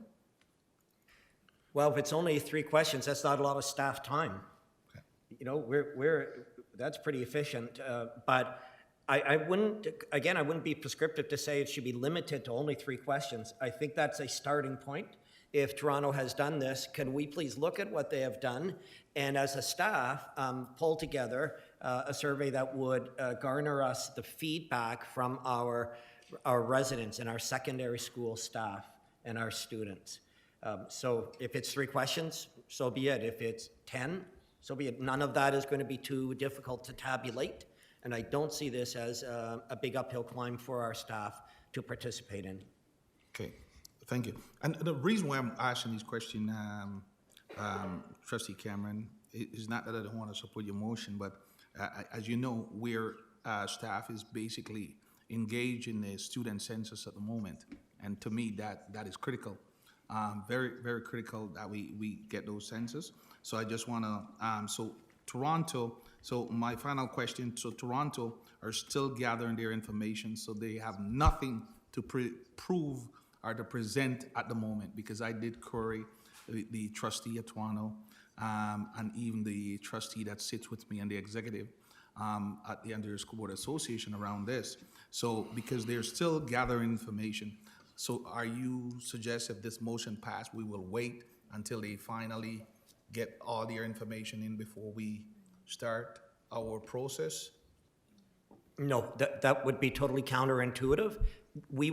I want Peel student families' responses. Okay. Toronto is going to generate Toronto's. Okay. So whatever their result is, whenever they get it, it will be specific to them. I want this to be specific to us. Okay, all right. Thank you, Mr. Chair. Yes, thank you. Okay. Okay, Trustee McDonald.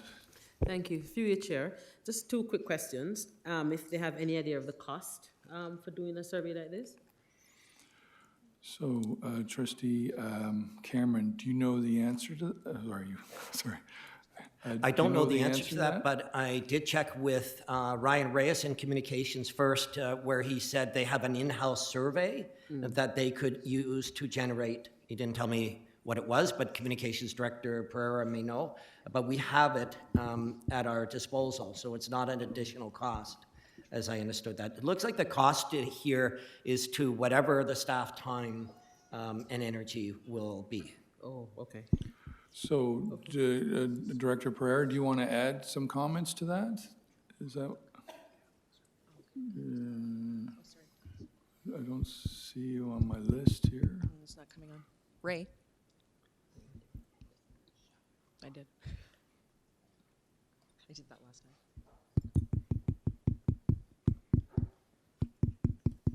It's not coming on. No? No, there's no button. He's just got to get it. I can just shout again. Director Joshua will say something. So through you, Chair, just while we're waiting, Director Pereira may want to add a couple of comments. Just, yeah, in terms of the actual tool that we would use to do a survey, that there is no significant cost to the tool. It's just about the time that it would take. If we're looking at questions that would require analysis of open-ended responses, that takes a significant amount of time to collate that most tools can't do. It would require staff personnel to actually collate that information and produce it in the way of a summary.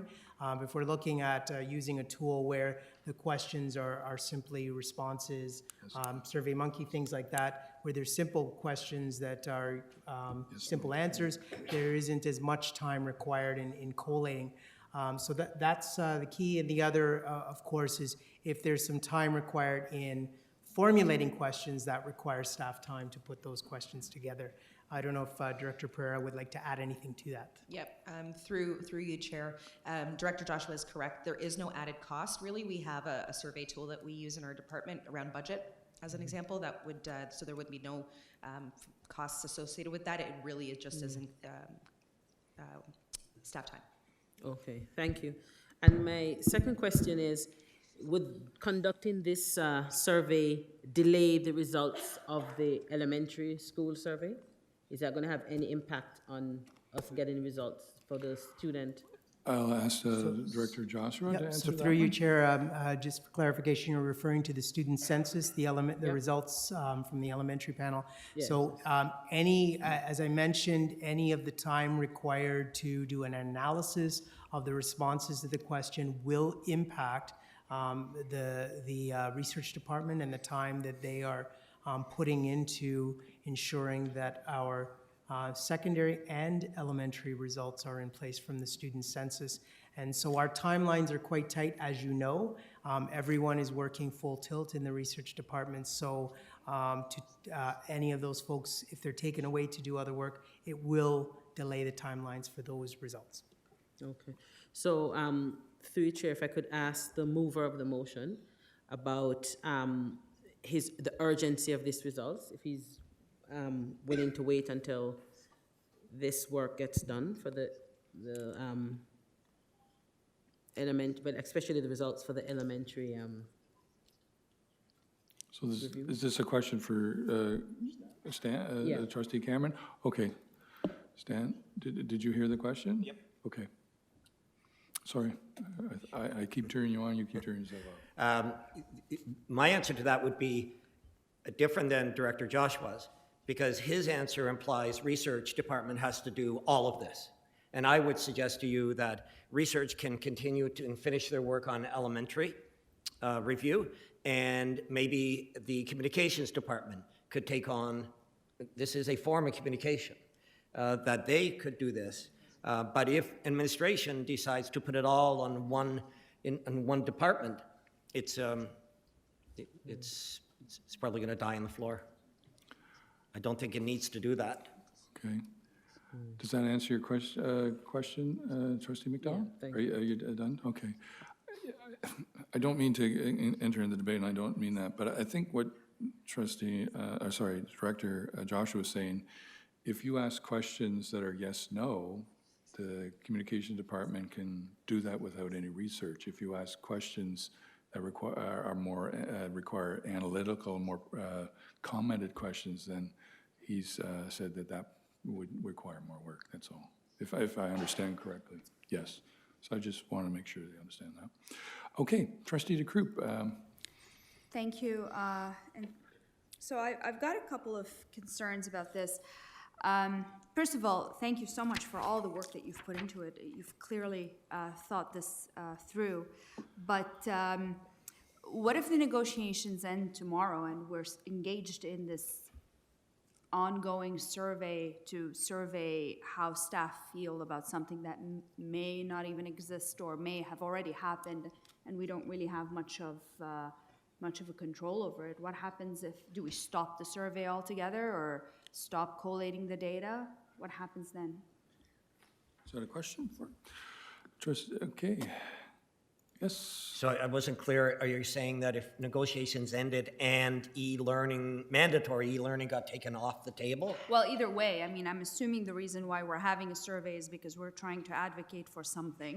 And if that's no longer, because that could happen anytime, and we're engaging in a survey, which is going to take time, it's not going to happen overnight, and we're committing to it, and we're dedicating resources to it, but the decision is entirely not within our realm of being able. So I don't know. I think the second part of the motion that talks about sending a letter to the minister. If you want to send a letter to the minister, I'll send a letter to the minister, provided everybody agrees with the content.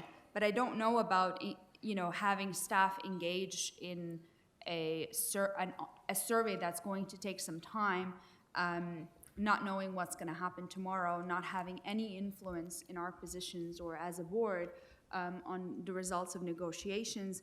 And as well, I understand that our research department is quite busy with all the work that we've asked them to do around, equity and inclusion and student census and all the data that we absolutely need in order for us to proceed with the work that we're doing. But also our communications department is quite busy with negotiations, with potential labor action and responding to community concerns and putting out information that people need to know. And as well with everything that's going on with the ministry's review and everything that takes place in this boardroom. So I don't know if this is the, I think it's great. We always need to know what the public need, and then our communities are feeling about certain issues, but I think it should be for issues that we have actually control over, things that we can actually make a difference on, because we could spend months and months trying to survey and collate data and get all this information, and great, we may have some good information, but the decision is still out of our hands, and then at the end of the day, all we're doing is getting all this data to write a letter, when we could just write a letter, if we want to write a letter. So that's my perspective. I don't know how much time, staff time I'd like to dedicate to this. As much as I do appreciate the community engagement, I think we should send surveys to the community, to schools about other things that we can do something about, things that we have the capacity to implement or not. So that's where I'm at, and it's unfortunate, but thank you. Okay, thank you. And I have Trustee Sohi. Thank you, through you, Chair. Thank you, Trustee Cameron, for this. We really appreciate. I think we are all concerned, and we see the outrage out in the community as well. But again, going back to the survey thing, that it has been more than a month, more than a year that we are waiting for our elementary census, and we want to really dig deeper in that survey that we already did and spent so much time and money around it. Because if we are taking the resources and then we are spending some time on this, by the time we will get the results from the other survey, that will be around 2 years, and then things has been changed, like things are changing in 6 months. So my question is, this is something that the ministry is going to decide that if they are keeping it mandatory or if they are not.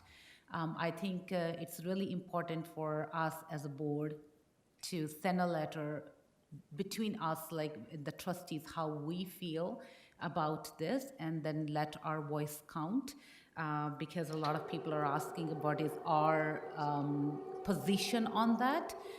Waiting for this till the winter of 2020, when we don't know what will be the results, and I hope by then the negotiations will come to an end, and then we will have a result.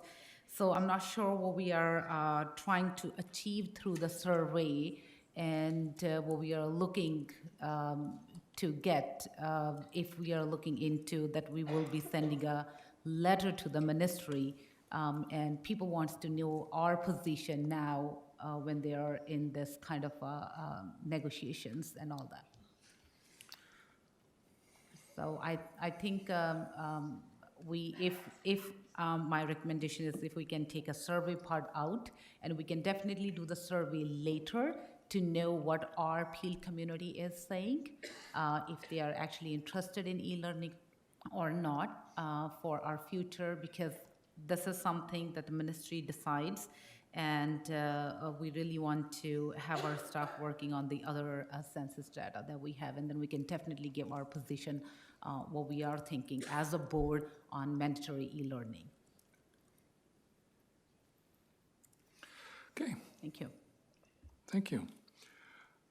So now I have Trustee Benjamin. You now have the floor. Through you, Chair, I just want to express the opinion that I'm totally against mandatory e-learning. And as many of my trustees already pointed out, carrying a survey at this point of time involves a lot of time. And I feel that maybe we could defer it for a later time, or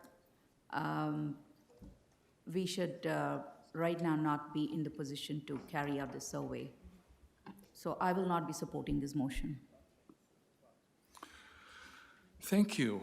Do I have any other comments from trustees before I call this debate closed and hand it over to Trustee Cameron to close? Seeing none, I'll ask Trustee Cameron to close this debate on this motion. Thank you, Chair McDonald, and thank you, trustee colleagues, for the discussion and debate on this motion. Thank you, Trustee Crocker, for seconding the motion. I want to repeat something that I started with in my intro, that the narrative or focus here should not change from the intent of the motion, which is to invite our students, parents, and staff to share their thoughts about e-learning, to voting on the basis of whether you think staff is too busy. That you're about to tell this region where you think that priority lies when it comes to student, staff, and parental response and interaction, if you vote based on that. I believe it's critically important for this board to hear directly from our community partners, our students, their parents, and our school staff. And not to repeat all of the whereas statements on page 50 in the agenda, I do want to emphasize a few. It's true, our board's strategic plan seeks to provide equity of access to learning opportunities for all students. That goal is also outlined in our board's focus on poverty action plan received in December 2018 and reinforced in the poverty report update that we'll receive at item 10.2 in tonight's agenda. It's true, our board's most recent secondary school student census from December 2019 showed us that some students expressed challenges with issues of mental health, belonging, and access to caring adults in schools, and the role of technology in relation to their overall well-being. It's true, this e-learning initiative raises as yet unanswered questions regarding equitable access to technology. Students, parents, teachers, and principals have already identified access issues. And it's true that our board honors and values student voice as well as parent and staff feedback. And it's also true the ministry has indicated that implementation is for September 2020, yet no specific details about the framework or implementation have been provided by the ministry, nor have the results of the ministry's consultation on this matter been shared. One of the reasons the survey may not look particularly clear right now is because we have no information from the ministry. We are working in a vacuum and thinking in this vacuum as well. I would say for everyone who thinks that this is e-learning is something we should expect all of our students to do, because one day they're going to work in the environment, in a work environment where they'll be expected to do that. That's a completely different scenario and story. If you think of the grade 9 student who soon will come to school in 2020 to learn geography through an e-learning course. Chair McDonald, I would ask for a recorded vote, please. Okay, thank you. So you're closed? And I'm closed, yes, thank you. Closed. Okay, so it's been asked for a recorded vote. So those all in favor of this motion, please stand.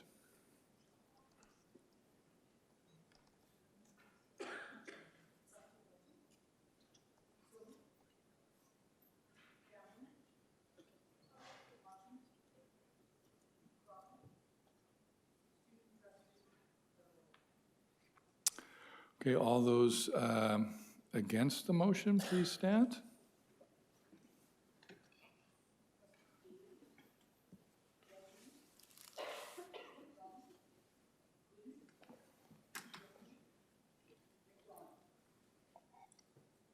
And there was no abstentions, so the motion does not carry.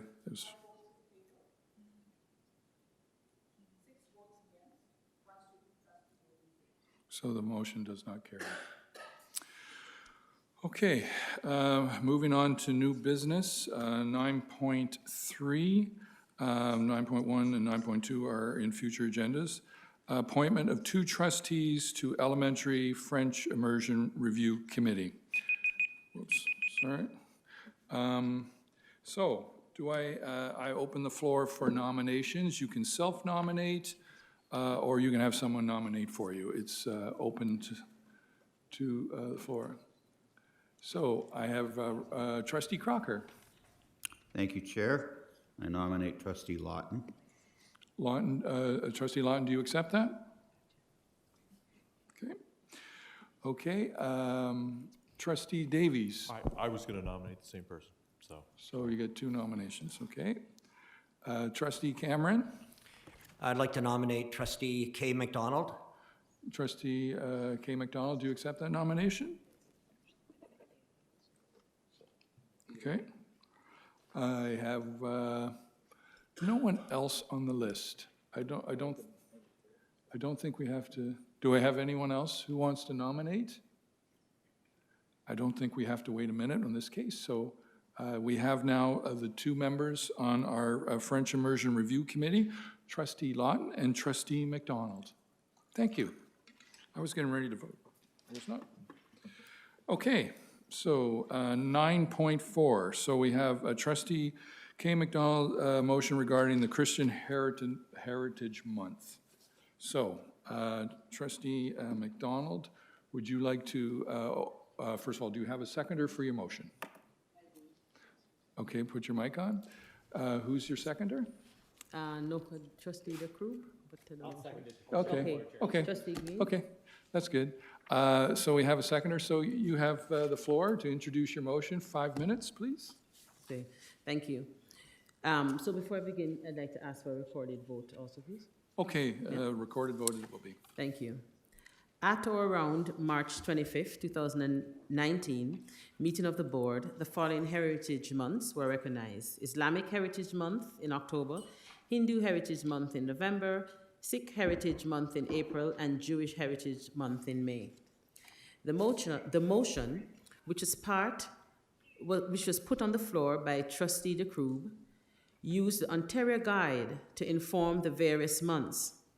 However, after speaking with members of the Christian community and listening to their voice, I was compelled to bring forth this motion. You have heard from delegations, so you heard Mr. Faraz Salim regarding the Christian Heritage Month. And I'd like to just make a quote from him when he says, "Remember our history and allow us to celebrate it." Now, whilst I cannot speak to the absence of a Christian Heritage Month in the Government of Ontario heritage celebrations, in a world where many members of the Christian community are feeling marginalized, I think it would be wonderful to celebrate Christianity and Christianity heritage in our school, using the same guidelines for all the other Heritage Months celebration. Canada has a rich Judeo-Christian heritage. There's more to Christianity than Santa, Christmas, and presents. I believe that the more we learn about each other's culture and heritage, the more we grow as a community. December is one of the most important months in Christianity, and when one examines the various current celebrations at the board, December seems like the obvious choice. Speaking with church leaders, pastors, lay people, and members of various Christian groups, December seems like the most logical month. So I'm asking my colleagues to please support my motion.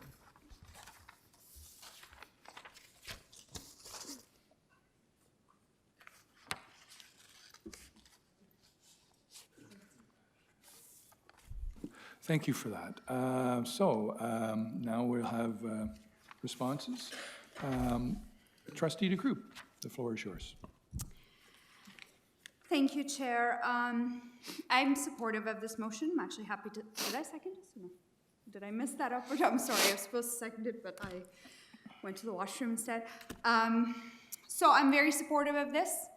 I want to reiterate that it's very important as a board, as a public board of education, as a very large institution serving thousands and thousands of children, that we celebrate everyone. And everyone means everyone. And ensure that everyone feels comfortable to celebrate their origin and their faith heritage and their different traditions in our schools, in our spaces, and that we support that in every way we can. And I also think it's very important in the region of Peel specifically that we do celebrate Christian Heritage Month because we also want to ensure that Christian communities who may have experienced persecution in other parts of the world also feel welcomed in our schools and included. When we all feel welcomed and everyone feels celebrated, everyone would feel included and valued. And I think that is what we need to strive for in order to build a cohesive, inclusive society where everyone understands one another, everyone celebrates one another, and I think that's a huge role for the education system, which is why I was very supportive and brought forward the Heritage Month motion in the first place. So I'm very supportive of this. I hope my colleagues would support my colleague, Trustee Kay McDonald's motion. And yeah, that's it. Thank you. Thank you, Trustee DeCroop. Now, Trustee Davies. I want to thank the delegations tonight. They were fantastic. I don't want anyone to misunderstand, my stance on this. I think we're going to run out of months and weeks and days, and I just again, that's my concern that we're going to run out of months before we include everyone, and I do want to be inclusive of everyone. So that's just my thought on it. Thank you. Thank you. No other people want to speak to the motion? Oh, I do have. Oh, two more. Okay. Trustee Sohi.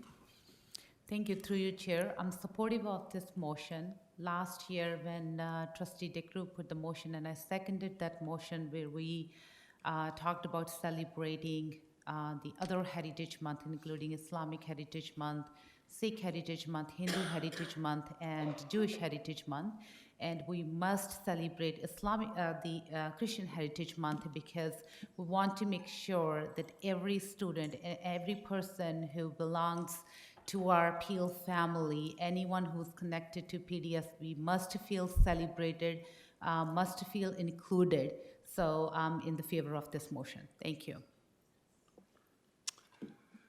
Thank you. Now I'll go to Trustee Marchand. Yes, thank you, Chair. It's with some hesitation, but I will support this based upon the delegation tonight, although I must point out that delegation tonight made it clear that children were feeling put out because they weren't included in these special months. We presently have over 137 recognized ethnic and cultural communities in the greater GTA. There's no way we can possibly meaningfully celebrate 137 groups. So I will support this one. It's certainly here before us tonight. But I think as a group of trustees, we need to go into the back room and start sitting down and hashing out some serious policy on how we're going to address the next 125 delegations that come through in terms of inclusion. Because this is, I hate to say it, but it's almost whitewashing things by giving things a month.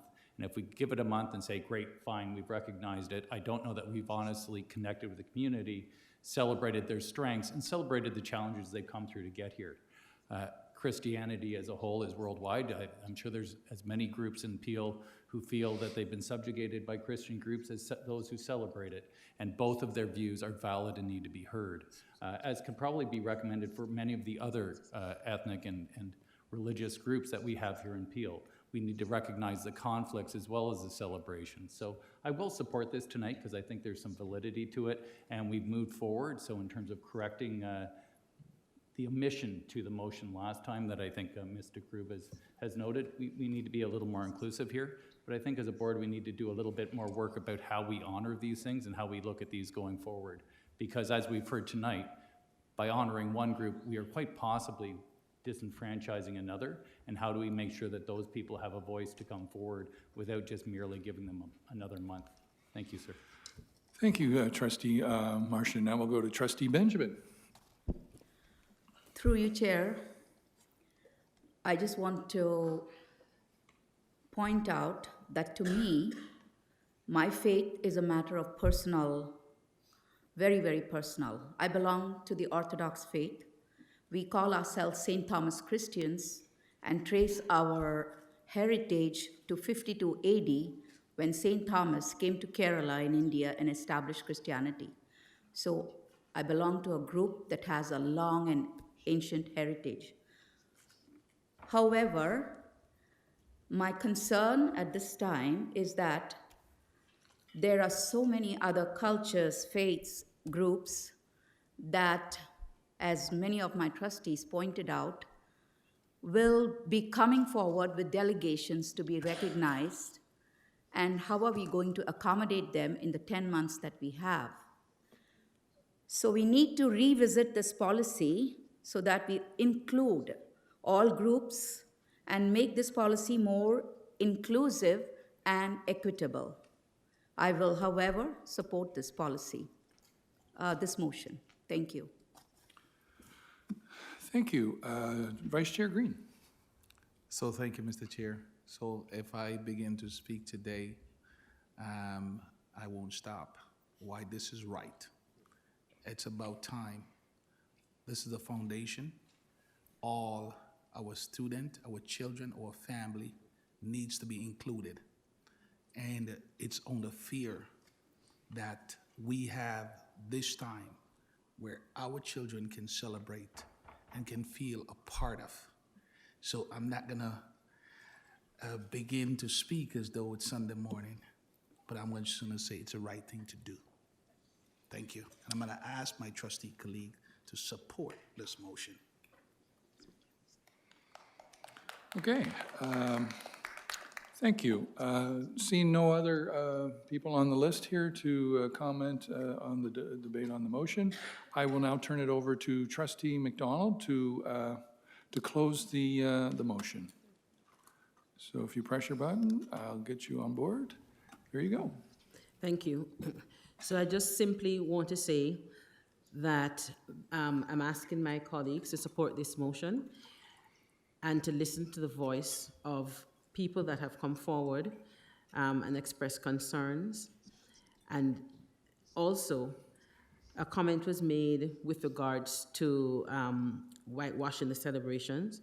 I just wanted to reiterate that I think that the staff at our board will have meaningful celebrations, because when I got feedback from the other heritage celebrations, they were very positive. The posters, all the different activities. So I just think that I don't see why it should change for this group. So I'm asking if everyone would please support this motion. Thank you. Thank you very much. So this is a recorded vote. So we'll start off with, in the board reporter, I'll put your mic on. All those in favor of this motion, please stand.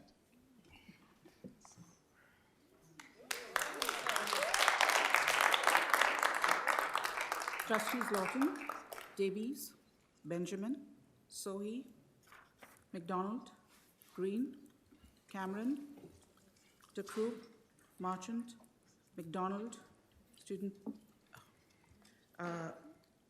trustee Aurora. So trustees against the motion? Stand. Trustees abstaining from the motion? Trustee Crocker. Thank you.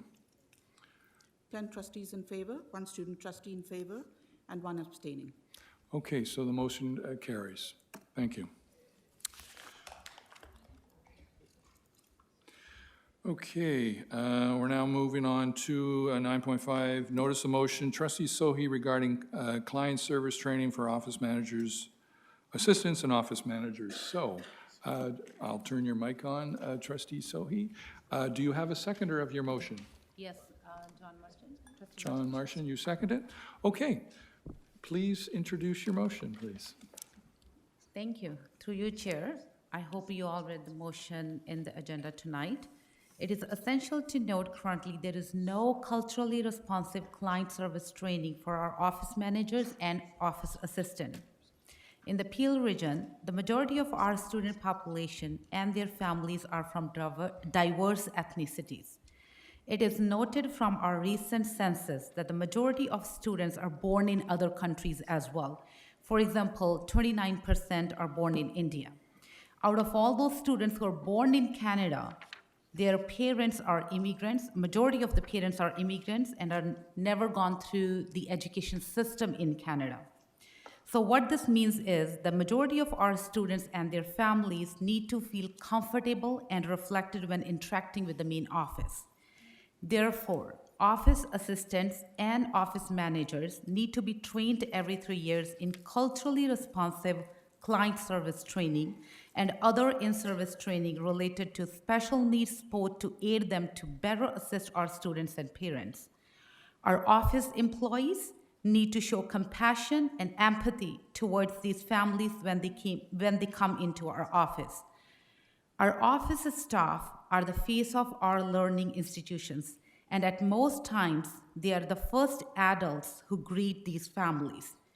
And as they leave their children in our care for 6+ hours. Most institutions that provide client service to our communities employ and train their staff to represent the community they serve. For example, we see in banks and other institutes. There are many cases in Peel where families felt ignored, disrespected, and unwanted when they come to their child's school. Many miscommunications with regards to time-sensitive issues like transcript and graduation information are misunderstood or neglected, which is detrimental to these students' lives. Therefore, our special education and ESL, ELL students' parents should feel empathy and a sense of compassion when they come into our institution of learning. This training is essential as many staff in education, for example, teachers, vice principals, etc., have ongoing professional development where they are trained on many sensitive issues such as culturally responsive practices, for example, We Rise. Why not our office staff? They too have a direct connection with the communities we serve. Such training should be created with the help from the Special Education Advisement Committee, Parent Involvement Committee, and Employee Representation.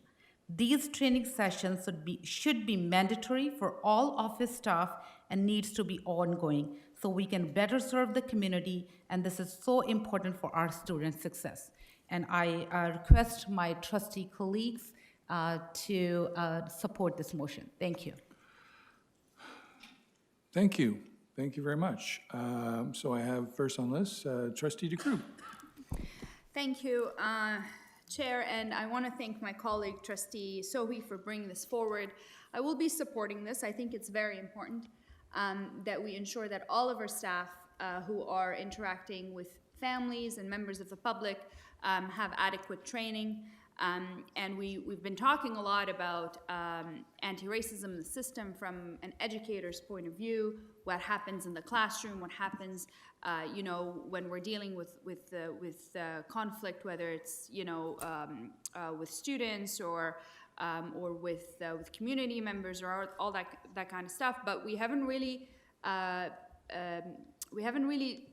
dove into that idea of when someone walks into our building, what's the first response that they're getting, or what's the first feeling that they're getting? How are we welcoming our communities into our buildings? And I'm sure our staff do a great job, but I do think it's important that we ensure that they do benefit from a culturally responsive approach to customer service and welcoming our communities in our buildings. So I will be supporting this. I thank Trustee Sohi very much for bringing this forward. I know it's something that's been on her mind for a long time, and I hope that my colleagues support her in this. Thank you.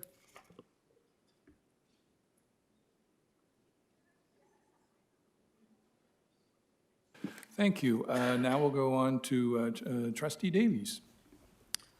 I think this is an absolutely wonderful idea. I just wanted a little bit of input from staff on whether they feel that this might get any negative feedback from staff or the unions, because I know we're in negotiations. Just want to comment on that. So who wants to answer that question? The director? Associate Director Grewal is one? Okay, there we go. There you go, Thank you. Associate Director Grewal. So through you, Chair, no, absolutely this would be supported. I think when you look at our work around equity and inclusion as a board, from a workplace equity perspective, from a student equity perspective, community equity perspective, our unions are actually strong partners with us around doing and engaging in equity and inclusion work. In some ways, even more, their leadership in that area is probably even further along than us sometimes. So absolutely they would be supportive, and I know staff as a whole would be supportive to do more work in this area as we meet the needs of our diverse community. Thank you, Associate Grewal. So next is Trustee Cameron. Well, thank you. I just wondered if we knew a cost on this. Is this coming out of somebody's budget to either hire outsiders to do this, or we're doing this from within? Okay, sorry, Associate Director Grewal, are you able to answer that question? So again, yep, through you, Chair. So at this point, we wouldn't know what the costs were. What we would be looking at some of our pre-existing structures. So one of the things I think of right away is some of our professional activity PA days when we don't have students in buildings, and being able to look at resources specifically there so that we're able to work with our office managers, our office assistants. So I think we need to look at pre-existing structures, and then obviously we might be back to you when we look at, if this motion were to pass, what some of the ramifications will be in terms of budget and release time, et cetera. We also just want to be mindful that in terms of our OM and OAs, we don't usually have a lot of backfills in schools, so we would have to look at times of the year where students wouldn't be in school. That's probably the most realistic way to do this work. Thank you. Thank you, Associate Director Grewal. Trustee Marchand, you're next. Yes, thank you, and through you, Chair. I'm fully in support of this motion. I think I've spoken this before, and certainly spoken with my colleague Balbir on the importance of this. I think to address Mr. Cameron's, Trustee Cameron's concerns around cost, we have problems with absenteeism, we have problems with complaints, we have problems with violence in our schools, with unmanaged children, where our staff don't have the right tools and resources to address these problems as they occur. We expect our office managers and our office assistants to be super people, and indeed many of them are, but we don't give them all the tools they need to do that. So to give them better tools to address special needs students, to better be able to engage with all of our diverse communities out there, I think we'll see a return in investment very, very quickly on that. I don't think spending money on training staff is ever a cost we should really be concerned about, because it tends to come back to us very quickly. We're obligated and mandated to provide safety to our staff, and being able to effectively engage and be on top of problems and be active voices with and for our communities, I think is really going to pay off. So to that end, I fully support this motion. I think these are the faces of our schools, and we really need to give them the supports they need to do their jobs. Thank you. Thank you, Trustee Marchand. Do I have any other speakers to the motion? Seeing none, Sorry? You haven't spoken, right? This is your first time speaking, right? Okay. Sorry about that. Yeah, Trustee McDonald, the floor is yours. Thank you. Through you, Chair.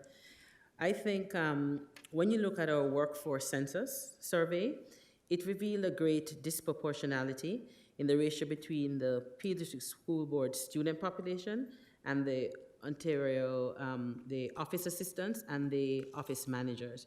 And I think that offering cultural responsive training is very important, as well as, you know, the in-service training, because the nature of the job has changed a lot too. When you look at the change in the diversity of the student, the learner in our schools, their cultures, the educational needs, mental health needs, and emotional needs, I think it's very important that we equipped our frontline staff to deal with these changes. And when I think of the cost, I say the cost of training an office manager may be a couple $1,000 or maybe a couple $100,000. But the cost of student achievement and the cost of welcoming families into our board, I think is priceless. So I wholeheartedly will support this motion. Thank you. Thank you, Trustee McDonald. So, again, no one on the list. So what I'll do is open the floor back to Trustee Sohi, who will now close the debate, and then we can go for a vote. The floor is yours. Thank you. Through you, Chair. This motion is an attempt to not only make our front desk staff aware of multicultural makeup of our region, but as well to train and equip them to provide service in an enlightened and confident manner to all the diverse communities. In my view, any cost associated with this training will be recovered when our informed office assistants and managers avoids the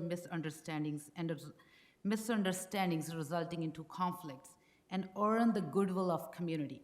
We can definitely use the PD days, and this is once every 3 years. So this is not, we are asking a lot, and also as our Associate Director, Ms. Garewal said that we don't have a staff, so we can use the PD days or we can have the alternative sessions for all the office assistants. In my view, this is a progressive step in the right direction and a win-win situation. And I'm very thankful to all the trustee colleagues for expressing their positive responses to this. Thank you.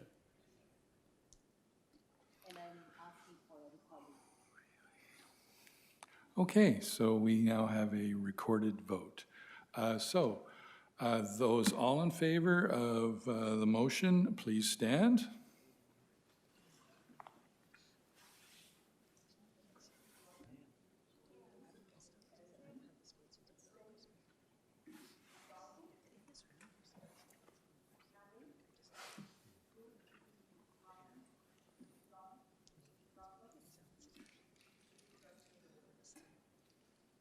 In favor, and one non-binding student trustee vote in favor. So the motion carries.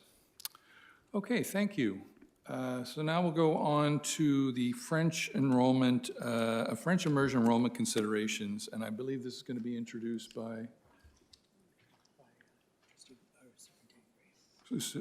Graham. So, do you have a mic, or do I do that? Sorry? Oh, okay, so there's no introduction, we're just going to have the motion. Okay, sorry. So, this report is here to be received. Do I have someone to receive it? Trustee Crocker? Do I have a seconder? Trustee Lawton? Okay. Sorry, it's for approval, I apologize. So, does anyone have any comments or questions around this report? I know we had some earlier discussion earlier, now this is the time we can ask them.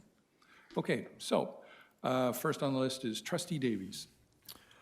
My background on this report and again, reducing the number of spots was totally due to a lack of staff. I just want to clarify that that is still the case. Okay, so I'll have, Okay,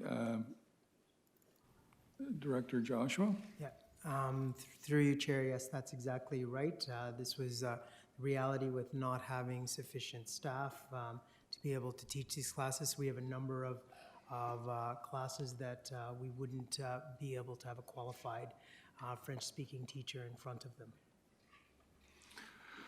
Thank you. Trustee McDonald? Thank you. Through you, Chair. So I have two questions. So my first question, so when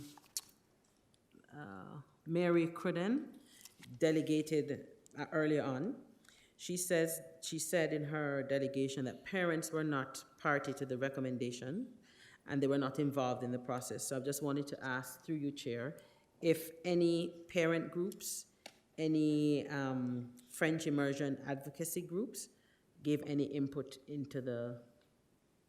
into this report? Yeah. Okay. So I'll have Associate Director Gruwal. Yep. Thank you. So again, through you, Chair. So I guess a couple of comments that I just want to make around whether parents were consulted. First of all, any time that we have engaged in a French immersion review, Canadian Parents for French have been involved.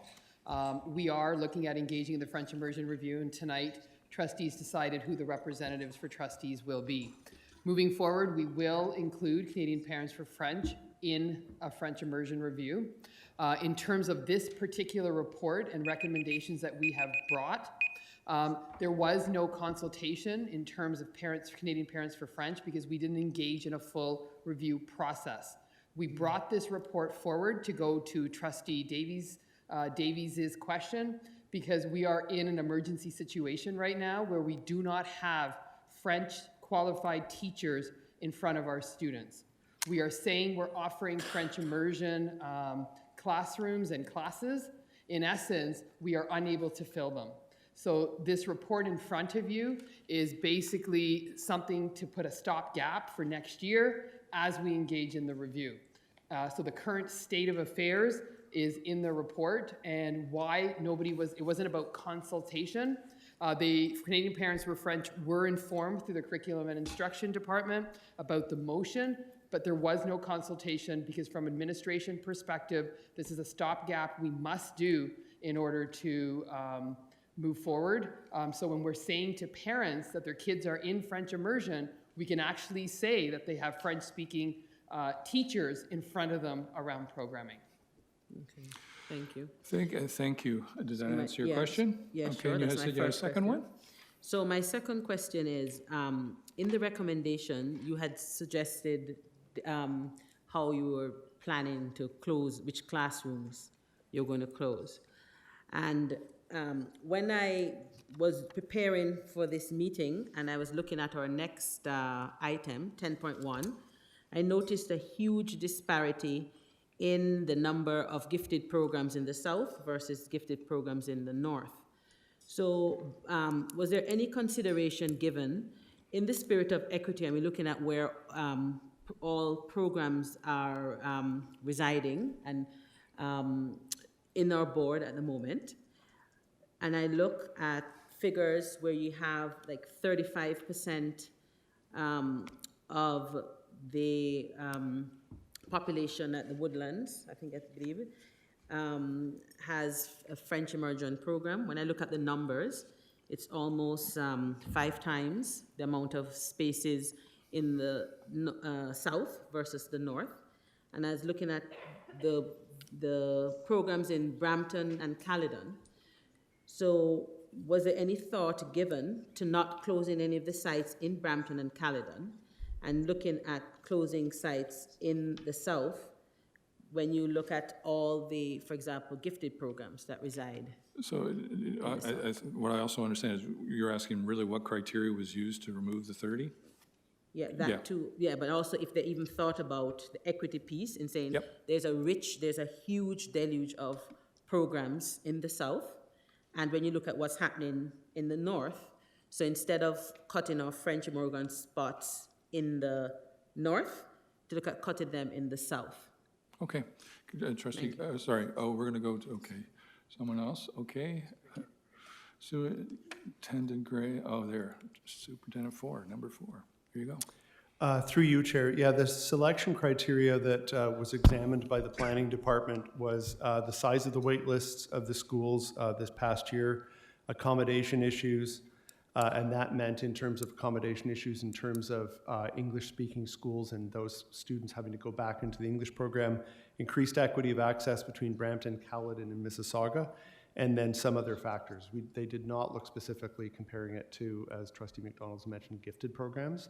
That list of 4 criteria was used by the Planning Department. Okay, I also have Superintendent Grewal wants to add something. Excellent. So again, through you, Chair, to answer the question around the equity piece, if you recall, when we engaged in the last French immersion review, we also spoke about equity of access to programs. Since that review, I know the Planning Department with the Curriculum Department has been very mindful where we are taking classes away from, and they've been mainly Mississauga, and we have added programs to Brampton. Are we at the point where it's equal based on population? No. Can we always do better in that? For sure. And I think as we engage in this next French immersion review and we set our terms of reference for the actual review, that will be a question that ultimately will have to come back on the table. And I think some of the conversations that we've started to have around programs of choice, such as French immersion, etc., is we need to start to have some conversations that are we going to start putting programs where we have schools that we would consider full, I'll call them, in quotes, and start to look at portables, etc. So I think those are some of the conversations that we need to have, because we do know a lot of our Brampton schools are considered at full capacity, where Mississauga, there is some space. So to answer your question around that, it has been front and center of mind in the Planning Department and the Curriculum Department as we open and close programs. Moving forward, we need to add it as one of our questions for the French immersion review. Thank you. And also... okay, just before we carry on, Director Joshua would like to add some more comments to that.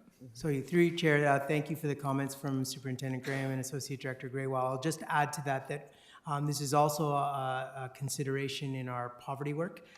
We are looking specifically at access to programming. So moving forward with our poverty plan, although we've done some steps, we know that our next steps will be, as Associate Director Graywell has indicated, as part of the French immersion review, but also as part of our overall look at the access to programming, the placement of programming, recognizing the data that we have around social vulnerability index, where are the programs and who is having access to them. So that's all absolutely on our front burner for the French immersion review, but also for our poverty action plan.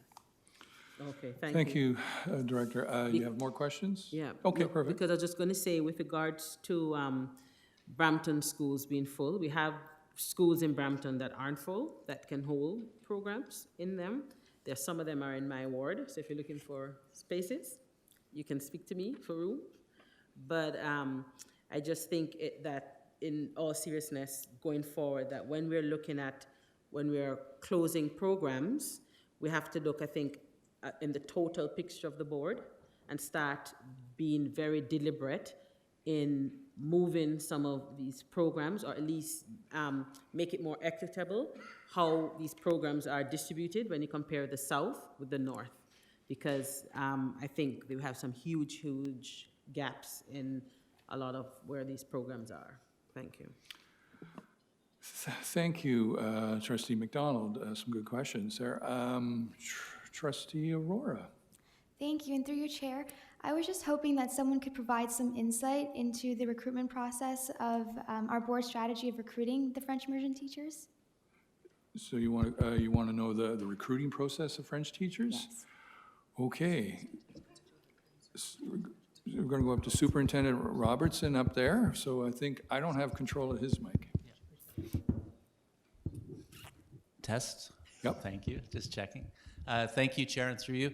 Yes, we have quite a robust strategy for recruiting French teachers. In fact, currently, our recruitment team is out at multiple university job fairs seeking out for new French teachers. Regulation 274 actually poses some challenges for recruitment of French teachers, but we have developed a structure that has allowed us to work within the regulation to pool hire French teachers. We also make use of a software package that allows us to do French teacher testing when we're out on the road. Actually, what we do is we provide teachers, candidates with a link that allows us to do testing while we're on the road, but they do it with our central board office. And then upon return, we invite them to interview at the board office, as well as conduct Skype interviews so that they are able to remain at their campus. And we make offers to as many candidates who are successful as possible prior to their graduation, pending their graduation, for permanent jobs. So we are quite aggressive. We tour outside the province. We do research on the retention level that we're able to retain our French teachers from outside the province from various universities, and we focus our resources on the ones that we get the greatest return. We also, throughout the year, have an open application process for French teachers because we know that there's always new arrivals coming from countries who are recently certified to teach in Ontario, who have the French qualification. So we're quite aggressive with the recruitment of French teachers. This is a challenge that most boards in Ontario would be facing, and partially because of the change in the process for training teachers in Ontario has extended the process to 2 years from 1. So universities are now graduating half as many teachers into the market in the past, including French teachers. Thank you. Thank you. Is that any other questions? No? Okay, thank you. I'm going to go to Trustee Cameron. Do you have any comments or questions? I do. Thank you, through you, Chair. I've said this 3 times now. It's the word, it's a descriptor for me when I look at this situation. It's disconcerting that 600 children will not get a chance to even get on a wait list or be in the randomized selection process. And that, for all of us, we should be concerned, I believe, about those families who maybe had their eyes set on a dual language career for their academically, at least for their children. There's a part of me that came here wanting to say, isn't this backwards? Have we got the cart before the horse? I'm tired. But wouldn't this be a decision made by a review committee? Wouldn't this be something the review committee should review? Because this is our current model. This is what we're doing right now. And this is what they would be reviewing. If we do this now, then in September when the committee starts up, they will be reviewing a revised model, perhaps, that is minus 600 children and the pressures that brings. Because I'm a bit concerned that if we approve this, we'll lose 30 classes that we'll never get back. And that is beyond disconcerting for all of us, all 3 municipalities. And this isn't big in my area. We lose 1 class, but compared to my colleagues in Mississauga and Brampton, who are bearing the brunt, their schools are bearing the brunt of this enormously.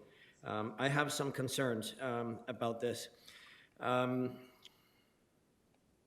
So I asked the question, and maybe someone could answer through you, Chair. Yep. Isn't this in the wrong order? Is this in the wrong order? Should administration be looking at this as part of their review? Thank you. I'll open it up to Director Joshua first. Through you, Chair, I'll just begin and then I'll turn things over to Associate Director Graywall and perhaps, if necessary, our Superintendent Robertson. Our challenge here, and we certainly recognize that if we had the opportunity, this would be the type of thing we could do in a review. Our challenge is the shortage of staff and staffing timelines that are upon us, that we really had to make these decisions urgently, because if we couldn't, and we know that we can't equip these classrooms at this time, those decisions had to be made far in advance of actually beginning and completing the review. But I know that Associate Director Graywall can give us some more insight into what that means from a human resources standpoint. Associate Director Graywell. Excellent. So again, through you, Chair, to build on what Director Joshua just said, in an ideal world, absolutely, we would want to engage in a review, which includes Canadian Parents for French, other parents, trustees, staff, etc. What you have in front of you is the data that we have, and I mean, it is at the will of the board. If the will of the board is that at this point we need to wait for the review before we make these decisions. However, I think it needs to be made very clear that as of December 2nd, 2019, there were 2 contained French immersion vacancies and 28 French immersion LTO vacancies in the system, meaning we did not have French-speaking teachers in front of students. At the same time last year, there were 2 contract French immersion vacancies and 18 French immersion LTO vacancies. This is an increase of 10 additional unfilled LTO vacancies in 1 year. And the projections through human resources staff would be that this will increase for next year.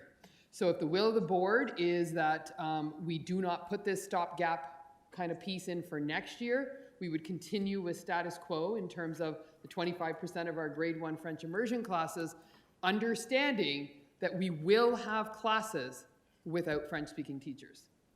So that questions the integrity of the French immersion program, including core French.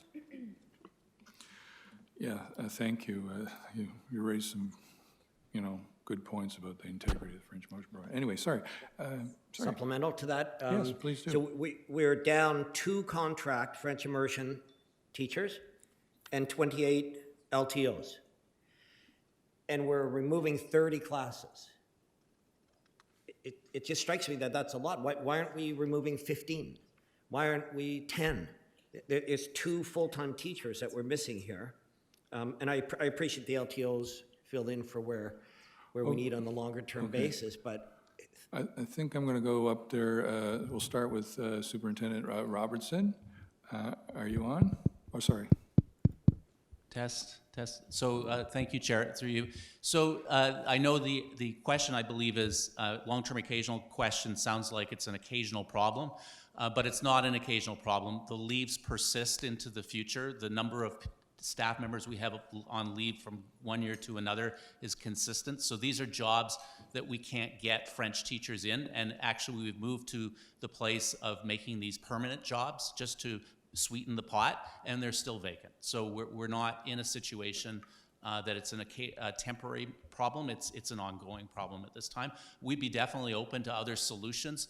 Unfortunately, I'm not sure in terms of the process in meeting other solutions at this time, but currently you would know as trustees that parents are in a situation that they're contacting principals and likely you as well because they don't have a French teacher. And so we're trying to manage that situation and be honest with them. More questions? Thank you. Just one more, although I think I understand this from an earlier talk with Superintendent Graham. This move is for 1 year? That's not what the recommendation says. It's recommended that effective September, the Peel District School Board reduce the number of French immersion grade 1 classes from the current number of 143 to 113. And we're approving this, team, if we say yes. I would ask for a friendly amendment to add to that for the period of 1 year pending the review report. Oh, this is not a motion. No. It's a recommendation. It's a report from staff, so I don't think we can make the change. Do I have agreement from the administration that they'll change the report? Okay, let me just put you on mic. Yes, please. Thank you. Through you, Chair.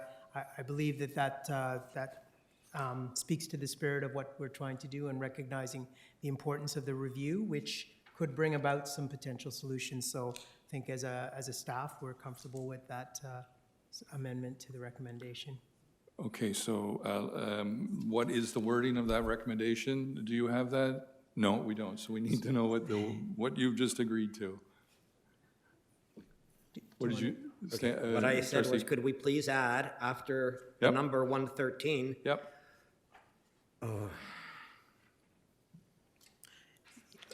The amendment was for a period of 1 year pending the results of the French immersion review.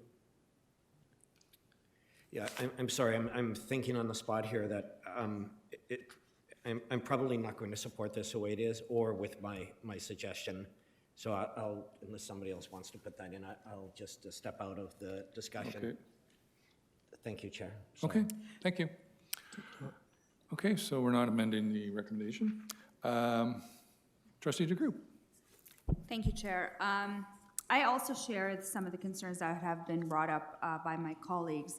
And I really, really understand the perspective that Trustee Cameron shared in regards to, are we putting the cart before the horse here? We have a review that's coming up that we've decided to take on.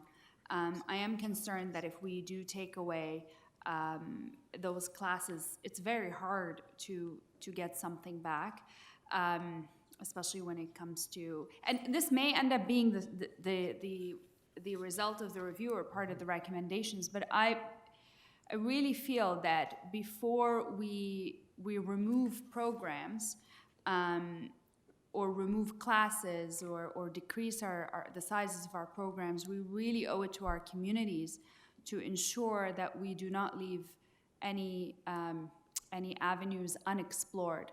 And I know that through the review, we could look at maybe more creative ways that we can offer the French immersion program in our schools, perhaps through splitting classes, that as one of my colleagues just pointed out to me.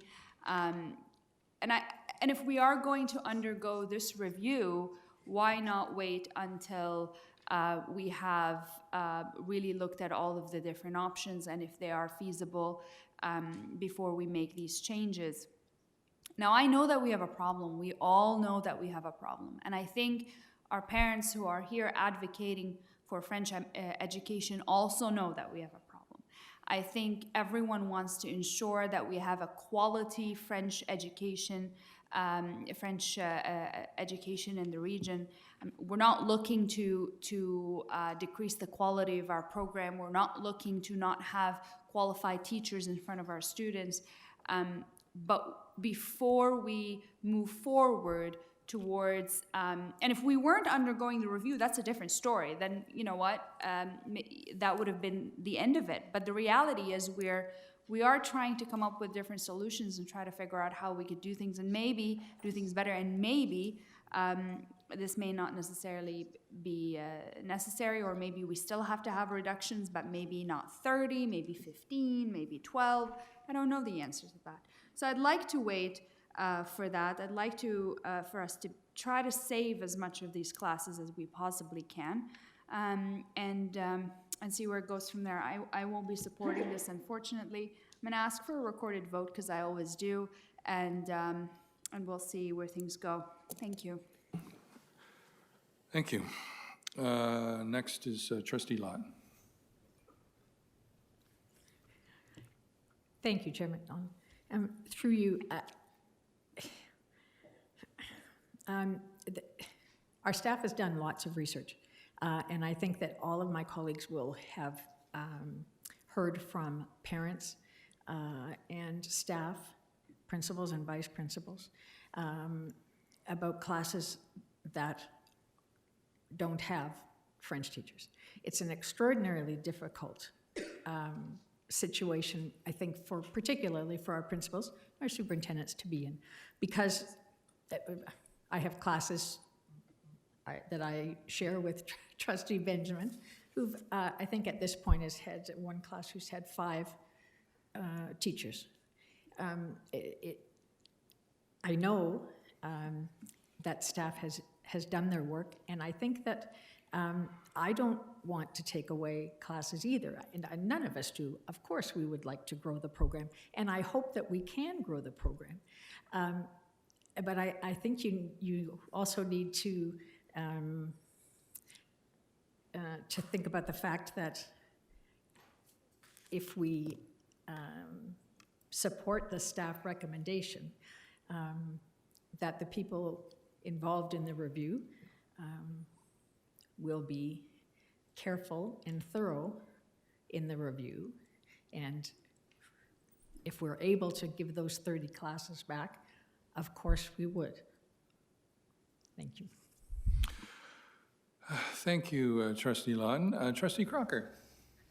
Thank you, Chair, through you. I'd like to thank staff for making a really tough decision here, and it's a bold one and it's a necessary one.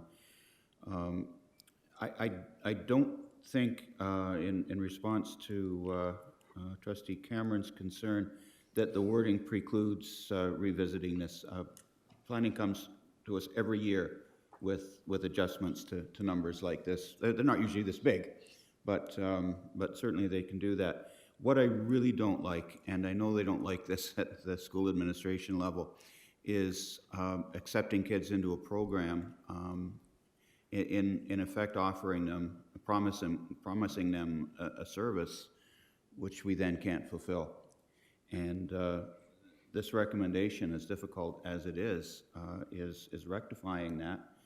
And you know, to Superintendent Robertson's comment about the two-year teacher education problem slowing this all down, maybe once we get back into the loop, maybe that'll change. And you know, maybe staff will come to us in a year's time or 2 years' time saying, look, we think we can staff a few more French immersion classes, and maybe more of them will be in the north then. You know, maybe that'll be possible. But right now, I think we have to deal with the present problem. So certainly, I'm going to move, or I'm going to accept this report.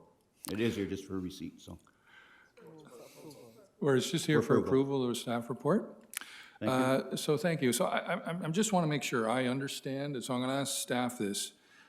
So if this report is not approved and hence not received, and we have now 30 classrooms, are you saying that we will not have French teachers in those classrooms, and that we will therefore have 600 kids who will be in French immersion getting English instruction?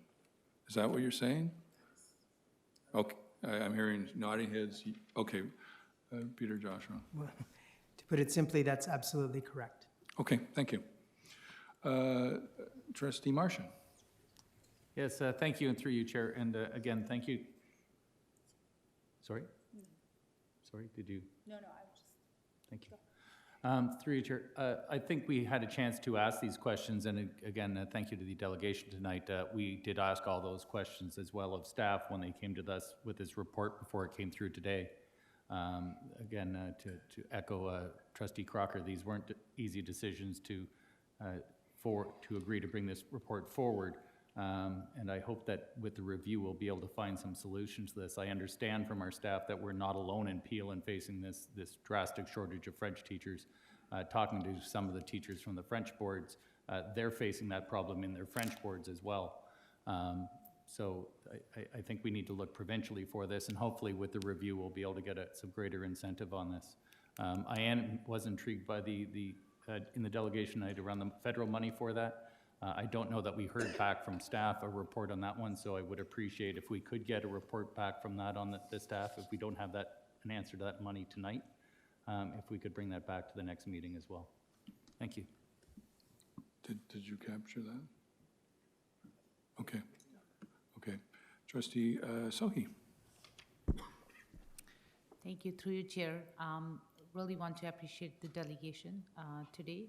Thank you. This is really a concern, specifically in my community where we have a long wait list, where every year we get a lot of calls from the people who don't get onto those programs, and they're actually asking if we can have more spots, but at the same time, it is not fair to all those students who are in the classroom, who are in the French immersion class, but they don't have a qualified teacher in front of them. So it's kind of a situation where we all, I can say, we hate to have this on our board, that we are actually going a step backward, where we should be having more teachers and more students enrolling in these kind of programs, where parents are showing a lot of interest into it.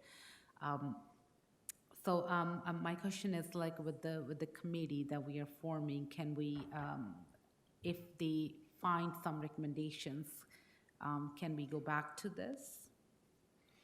That's my understanding, that this is a temporary stopgap until the review happens, and they'll bring a report very quickly. I'm just paraphrasing the conversations, and hopefully they may have some miracles, but they may not. But they'll certainly spend a lot of consulting with everyone to make sure that everyone understands the problem. Is that summarizing what I've heard? Yes. Does that answer your question? Okay. Okay. Now, you've spoken once to this. Okay, I'll let you ask, but okay. Thank you. So I was just wondering if all the schools in the board currently that are offering French immersion, so all the classes, how many classes do we have that has a single French teacher doing both the French and English? I'm not understanding that question. Okay, you have your own mic, yeah?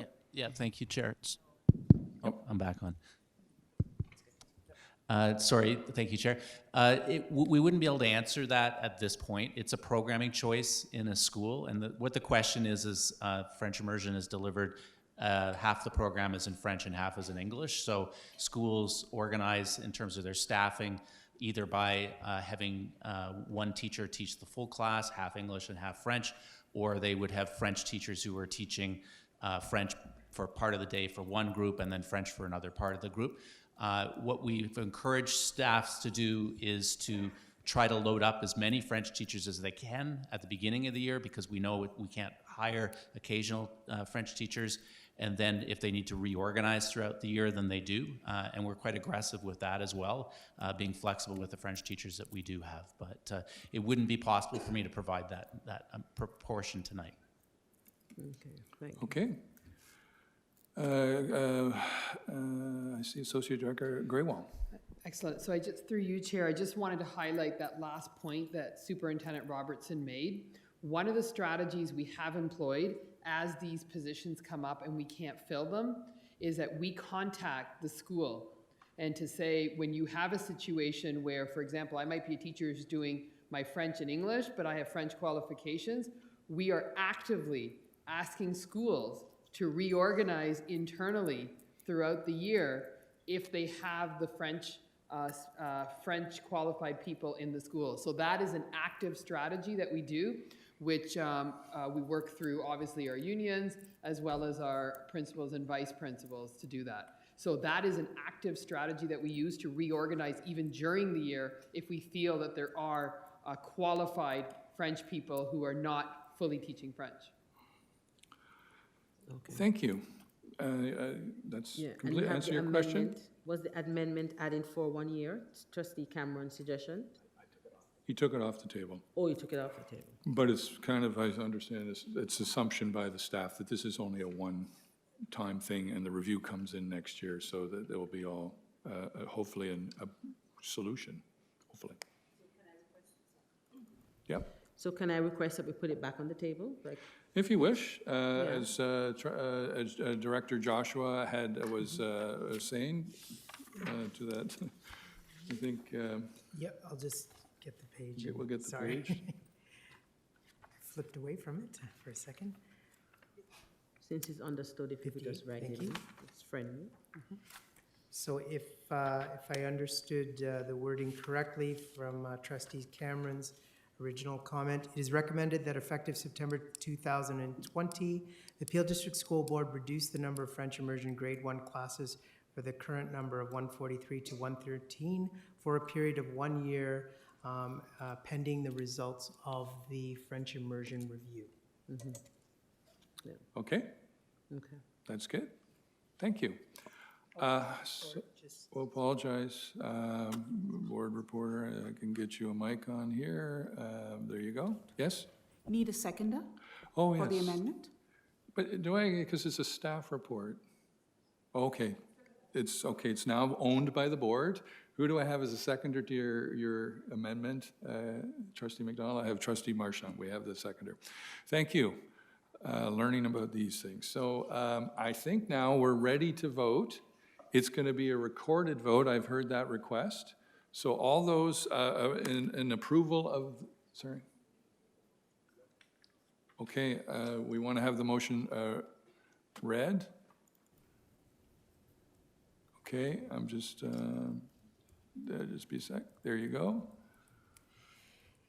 It is recommended that effective September 2020, the Peel District School Board reduce the number of French immersion grade 1 classes from the current number of 143 to 113 for a period of 1 school year, pending the results of the French immersion review. Okay. Okay. Does everyone understand the motion and the amendment to it? So all those in favor of the receiving the recommendation, please approving the recommendation, please stand.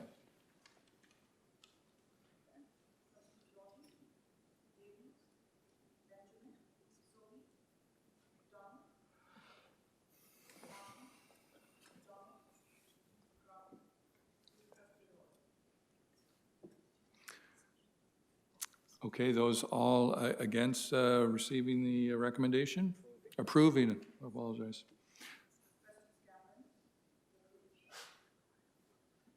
Thank you all, and there's no abstentions? So.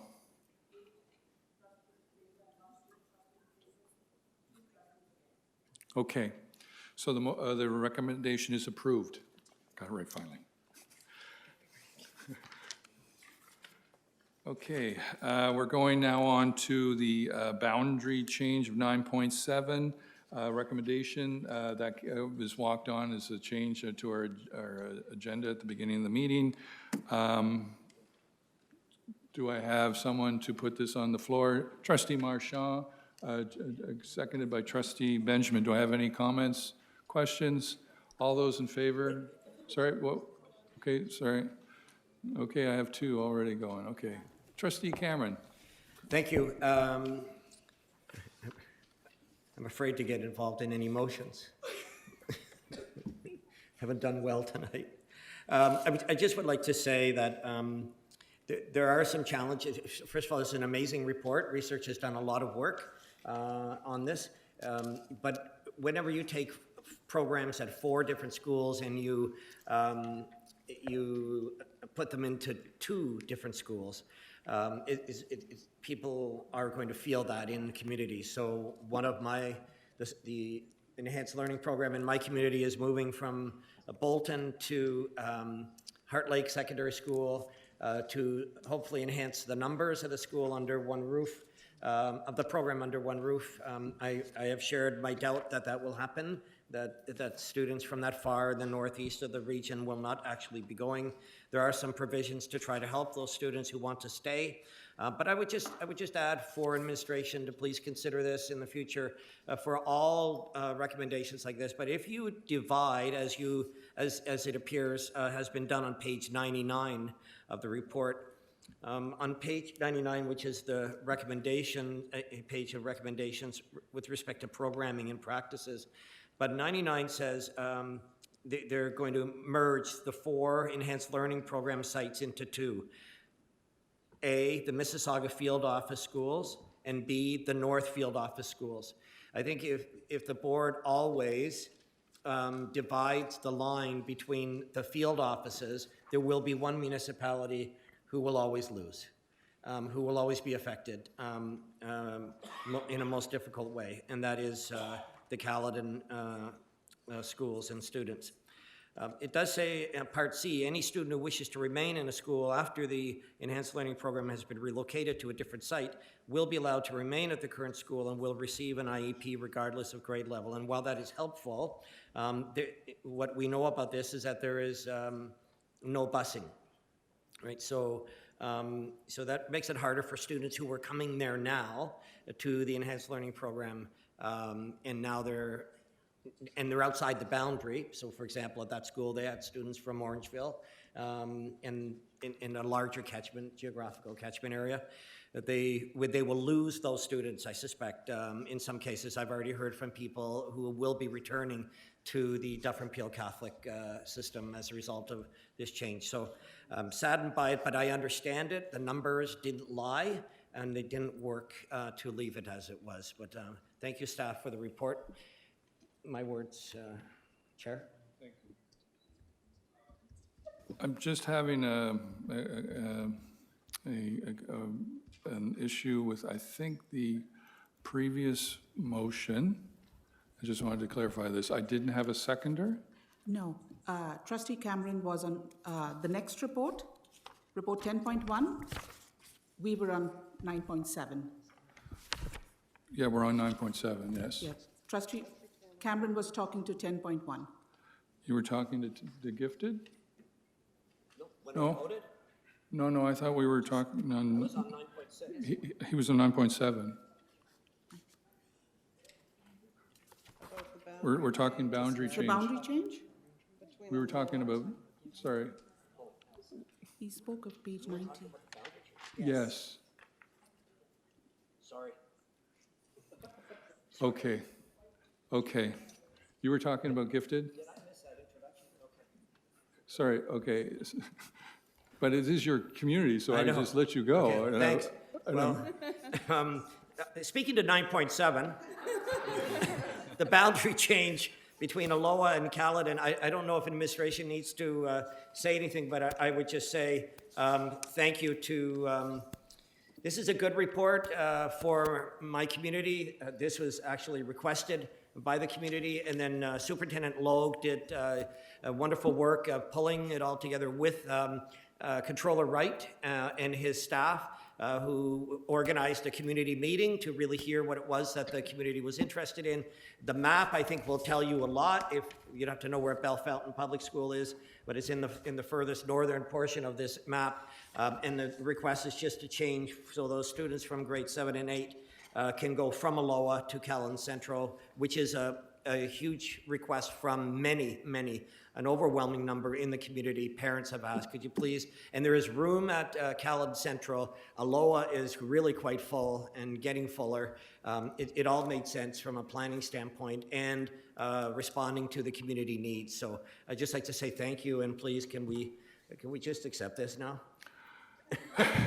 So, I'm so okay. sorry. Do we, now I'm all confused. Did we put this on the floor and have a seconder? Yeah, okay, so Trustee Cameron, you're going to put this on the floor. Trustee Marshaw, you're going to second it. Do have anyone else want to talk to this? All those in favor of approving this? Approved. Okay. Now we'll go on to 10.1, the secondary gifted review. Trustee Cameron, you've already spoken to it. You had a say. Does anyone else want to speak to this? Okay, Trustee McDonald, there you go. Oh, thank you. Through your chair. So I just have a couple of questions that I couldn't find the answer to here. So I just wanted to know if we had a sense of how many kids got tested over the duration of last year. Not the extra testing, but in totality, like. Okay, so Associate Director Graywall, are you able to answer that question? So again, through you, Chair, Superintendent Sean Moynihan of Special Education is not here today. Okay. He would not have that number if he was here as well, so we would have to get back to you on that. Okay, fine, no problem, thank you. My next question is, on page 100, when you're talking about the recommendations and future planning, is it the intent of the curriculum department, I guess, to bring forth, or no, probably Spec Ed, probably Sean Moynihan, right? To bring forth a business case so that we can have set aside funds to increase the assessment, like funds for the assessment of kids that are vulnerable, or that we have identified through our social vulnerability index. Because I know we did it one time last year, Yep. so I want to know if it's going to come as a business case going forward. Okay, Associate Director Grewal.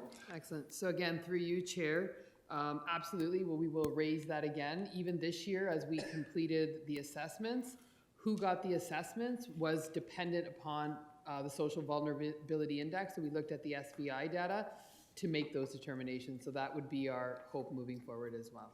Okay, so it would come as a business case, Yes, though, right? business case. And the, also for the gifted itinerant teacher, is that? So again, through you, Chair, yes. So if you see the recommendation during the budget development process for 2020, 2021, we'll consider the allocation of central staff responsible for gifted education.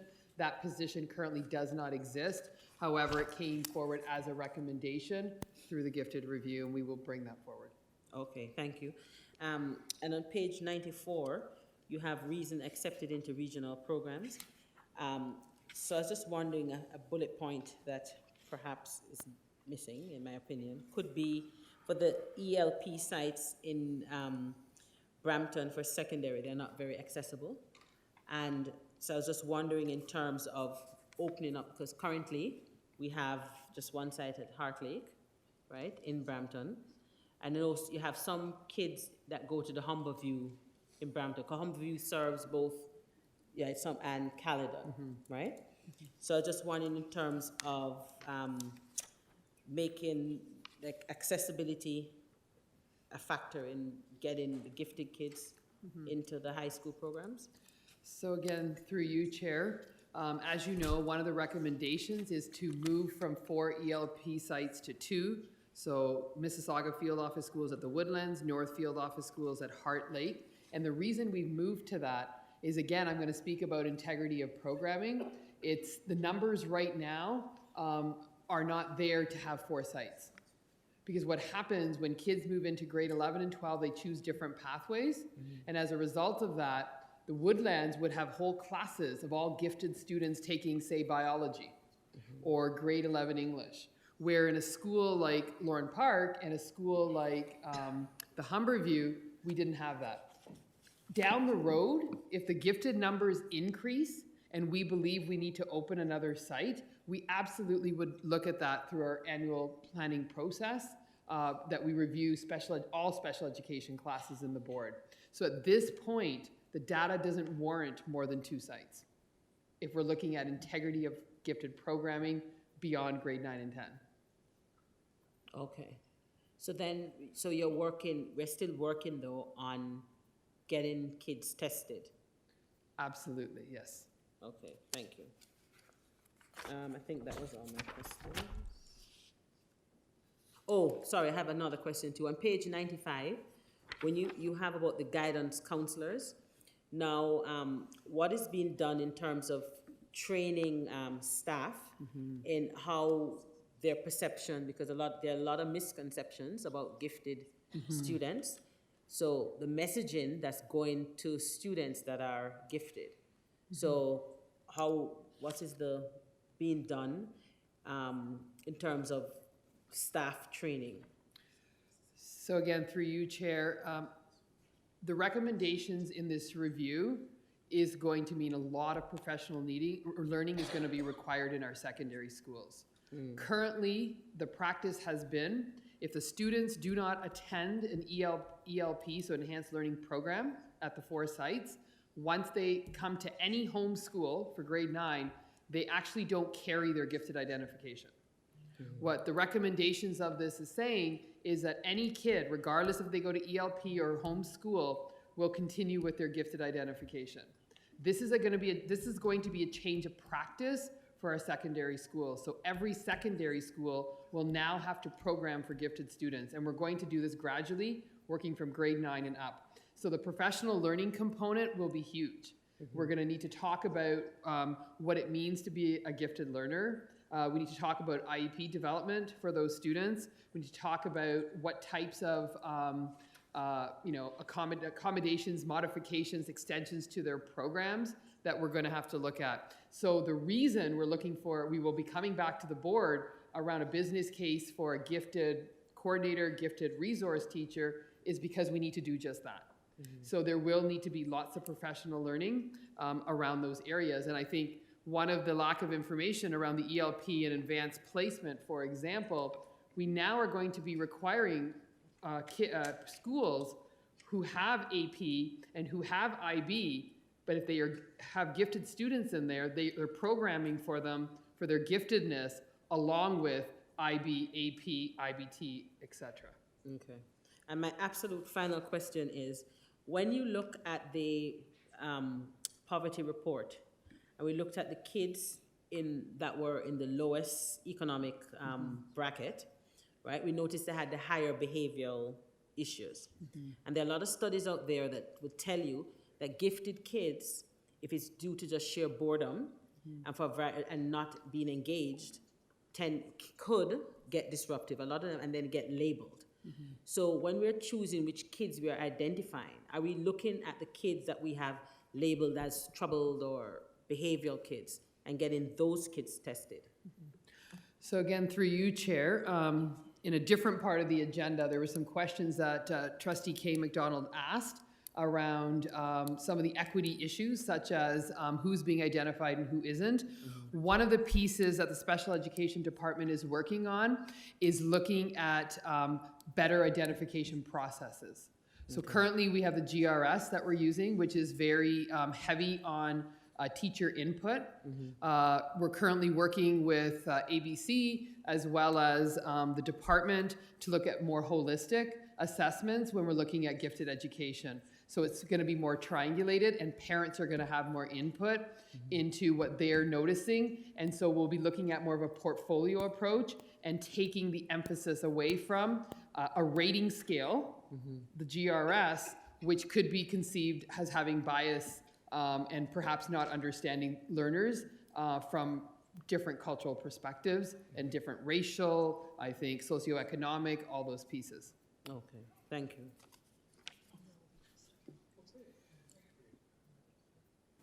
Okay, thank you. So now we'll go to Trustee Sohi. Thank you. Through you, Chair. Thank you, Trustee McDonald, for asking most of my questions. But I have a comment and one question. When I'm looking at the page 83, where we are looking into the different schools, and we are talking about the equity, this is clearly like Brampton and Caledon have only 5% as compared to Woodlands, where we have 35% of these students. So really, this is raising a huge concern for everyone, for Brampton and Caledon communities I can speak of. So when we are looking at, I understand you were explaining that how in Woodlands you have the different programs and this is how the students carry forward that. So also, when we are identifying the gifted students in the elementary school, a lot of times what I have seen, not all the teachers are trained to identify those students. A lot of teachers, they have no clue. They are not looking for that. What are we doing as a board to make sure that our teachers are well equipped and they are identifying these students for this?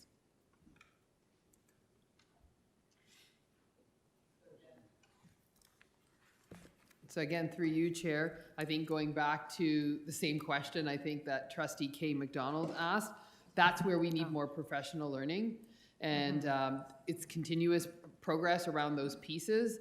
The primary identification piece we use now is the CCAT, which happens in grade 4. We know the CCAT test that we've changed recently is more culturally responsive. But I think once we look at more of a holistic portfolio approach to gifted identification, I think we're going to catch more students who possibly were lost because we spent too much time on the GRS. The CCAT probably wasn't as culturally responsive, the former one. We're finding we're catching more kids now. And then we continue the professional learning. So again, I can't stress how important it will be when we bring a business case forward around having some more human resources around gifted education, which haven't existed in the board. Thank you. I would love to see those numbers go up. Thank you. Thank you. So do I have any talkers to this motion? This report? to be approved? Anyone else? Oh, this is receipt. Oh, wow. I got that wrong, too. Did I nominate, we don't have a person, did I put someone on the floor? No? I don't think so. So Trustee Crocker, would you like to put this on the floor? Trustee Lawton, would you like to second it? All those in favor? So passed. Okay. So we're at 10:54. So is the poverty report a long introduction or? I'm just responding to questions if you have. Oh, there's going to be a lot of questions, or should we? Okay, I'll stay out there.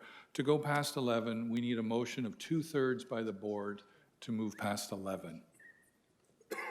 So I don't think we have the stuff that's left on the agenda we can accomplish in 6 minutes. So I'm going to have, does someone want to put a motion on the floor?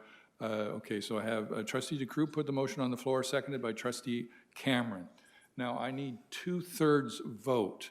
So right now, I only have 9 trustees at the table. 9 trustees at the table, right? 3, 4, 5, 6, 7, 8. I'm at 8. Oh, Trustee McDonald left.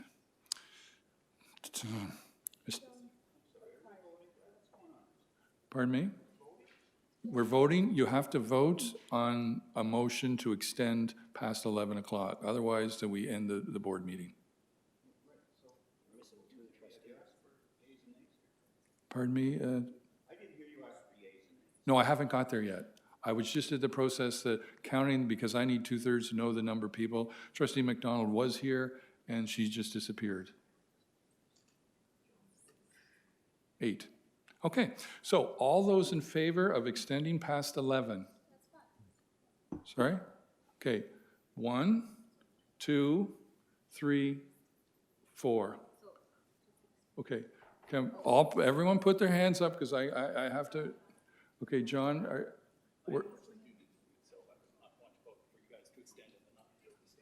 okay, so now okay, I see Trustee McDonald, so now we're changing the numbers. By the time we get this, we're going to hit 11 o'clock.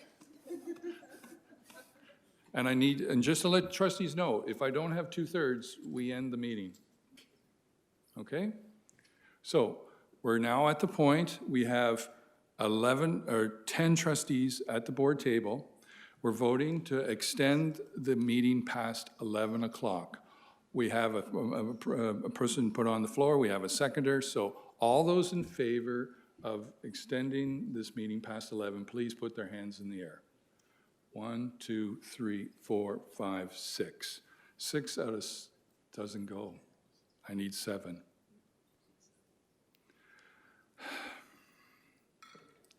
As the board chair, I will make the 7th vote, and we will go past 11, okay? Okay, because we're going past 11, and talking to Director Joshua, superintendents, please feel free to go home. I know you have interviews and all that stuff, and we appreciate you staying as long as you have, but we will carry on this board meeting past 11. Michael, don't go. Don't leave me. Okay, thank you.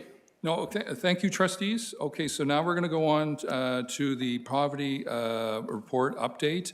I will ask Trustee McDonald, are you going to put that on the floor? And Trustee Davies, are you going to second it? Absolutely. Okay. Are there any questions or comments on the report? Seeing none, then all those in favor? Passed. We're now going to go on item 11.1, the graduation coach program. It's an oral report. I will open the mic to Director Joshua. Thank you. Through you, Chair, I am pleased to be sharing some news about ministry funding that this board has received. The ministry has provided funding to hire 2 graduation coaches who will be working in 2 of our secondary schools beginning at some point in semester 2 of this year. in support of our marginalized Black youth as they begin their experience in secondary school and throughout until they are able to successfully graduate. Through our conversations, communications with the ministry, although we received funding for 1 year, they have verbally agreed that the success of this program would require that we have individuals in place in these positions for a period of at least 5 years to support students for when they begin secondary school to when they are able to successfully graduate. The program, the selection of schools that we've looked at based on the population of students in those schools and the availability of other programming. We are beginning this program in Fletcher's Meadows Secondary School and David Suzuki Secondary School. I want to emphasize that as we've learned through our communication with the, beginning with our trustees and with, at least in a short communication with our We Rise Together Community Advisory Committee, that we recognize that we really can't move forward with this program in developing the actual programming, hiring the individuals, and looking at a measurement plan for implementation without the voices of those in our community who have lived experiences, who identify as those with lived experiences in the Black community. So we have paused our movement forward with any hiring until we have the voices of a steering committee. We've done an initial connection to our chairs of the We Rise Together Advisory, and we'll be moving forward with their voices to have a steering committee struck. The members we will establish, but just to emphasize the inclusion of a research voice in Dr. Carl James, who has been supporting our We Rise Together Community Advisory, a recognition that we do need to have community voice. So we have community partners who have been at the table, and we do need to have the voices of parents as well as staff who are connected to these schools as a starting point. And our first step will be to review a posting for this role so that we have ensured that our community has given us insight into what appropriate elements should be part of that job description and that posting. We will post the position and then we'll move forward with interviews. We also want to include members of our community in the interview process because once again, we should not and cannot be doing this in isolation as staff. So we thank the voices of our community advisory in giving us that insight. And we look forward to future steps in developing the program, a measurement plan that should be solid, and ensuring that we're evaluating this program so that our students can be successful throughout. So today it was just an opportunity for me to bring this forward in the public, but I look forward to sharing more information in the days ahead as we develop our organize our steering committee, and I'll bring next steps forward to the board and public as we move along. Thank you. Awesome. Do I have any comments or questions? So I need someone to put this on the floor. Trustee DeCroo, would you put it on the floor? Do I have a seconder? Trustee Davies? All those in receipt of this oral report? So be it. Passed. Thank you. I look forward to seeing this. This is a great program. Any reports from OPSPA? Any? I don't see the OPSPA people. No? Okay, we'll move on to 13. We have the letter to Mayor Brown. So do I have Trustee McDonald, you're going to put it on the floor. Does another Brampton Trustee Benjamin, like to second it? Do we have any comments, questions? All those in favor? Approved? Good. So we're going to group 14, 1, 2, 3, 4, 5, 6 all together. So Trustee Cameron, do you put this on the floor? I will. Trustee Sohi, do you second that? Okay, if you want to speak to it, just itemize what number you're going to speak to, and then we can go from there. Trustee DeCroo. So I'd like to speak to 14.3, which is the response to my written question regarding actions undertaken to address Islamophobia in the board. And my question was, what concrete actions have been taken to address Islamophobia at the Peel District School Board in the past 3 years? And I recognize that a lot of people put a lot of effort into answering my question, and I do appreciate that. I see a lot of projects kind of starting, but nothing necessarily actually hitting the schools. And that was quite concerning to me when I saw that. I also saw that there was a formation of an employee resource group, but I wonder if there's any feedback from them, if they've worked on anything that could be shared with the board. I also noticed that there's something we're working with NCCM on, which is good, but it's currently on hold. And we've talked a lot about Heritage Months, and there's a lot of information here about Heritage Months, which I do appreciate, but a lot of this just happened last year. So we've only celebrated one Heritage Month in this entire time period. And I see that there's a lot of response to tragic events, which is important, and it plays a key role. But unfortunately, a lot of this is reactive and not proactive, in the sense that we're just responding to especially also with the response to Friday prayer concerns. So it's the same thing. And I see letters to for families and these kinds of things. But again, a lot of it is, what I was hoping to see in this report is something around the lines of trainings and things that have actually happened in schools, or we're looking at curriculum and how that could be more inclusive, and unfortunately that wasn't the case. So perhaps it's something that would be touched upon in the review, to take a look at how our schools can be more supportive, and how we could include anti-oppression in some of that work as well. But yeah, unfortunately, I have to say there's a lot of information here, but it's a lot of just, unfortunately, ink on paper, because there's not a lot of things that have actually happened and taken place in a school where children and staff have benefited from it. So I'd like to see more of that going forward. Thank you. Okay, thank you.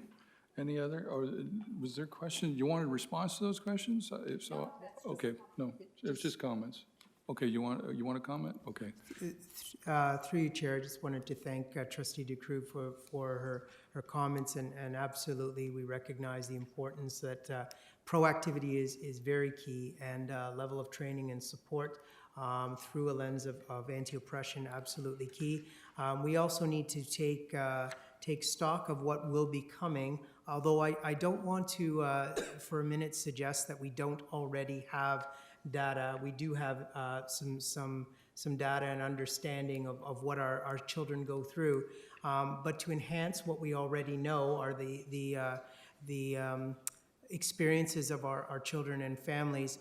We do have an opportunity through our student census now and moving forward to take a look and take stock of the evidence that we have, as our students will be identifying themselves based on their faith as well. So this is important data for us as part of a measurement plan, because along with putting strategies in place, we should have a measurement plan to see that we've had an impact on the well-being of our students. So I appreciate your comments, and those are well taken, well received, and will be part of our steps moving forward. Okay, Trustee Babir, Sohi. Okay, my response is to my written question. Could you speak into the mic?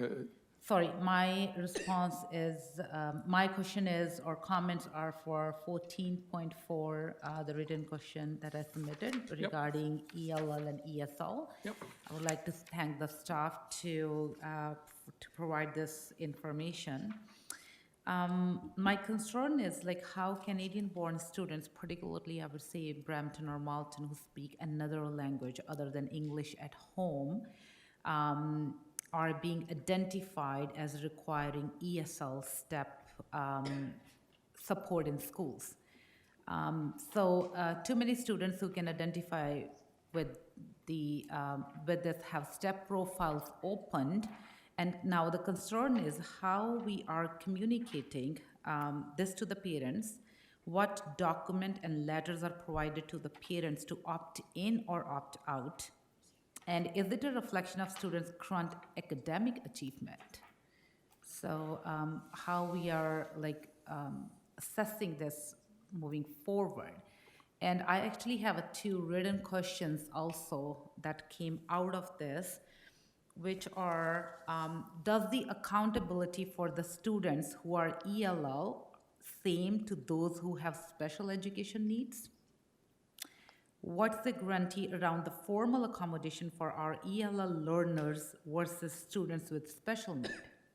So these are the two questions that I will submit, and then I will. You will submit it, okay, good, perfect. But my previous one, I would still need that, how we are communicating this to the families and how we are evaluating it moving forward. And if we are comparing these profiles to their report card data. And once it is open, and is it reasonable for a student who's identified to receive ESL support or monitoring for so many years based on cognitive academic language proficiency? Okay, so we're gonna answer these questions later, or do you want them answered now?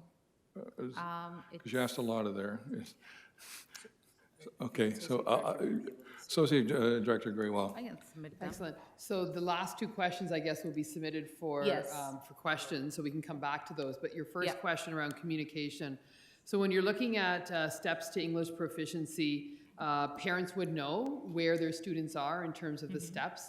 And when we look at programming, we would be ensuring that the programming is done through that steps. So the way the steps work is you have the step that the student has in each of the areas, because we know students' oral language will develop quicker than, say, written language.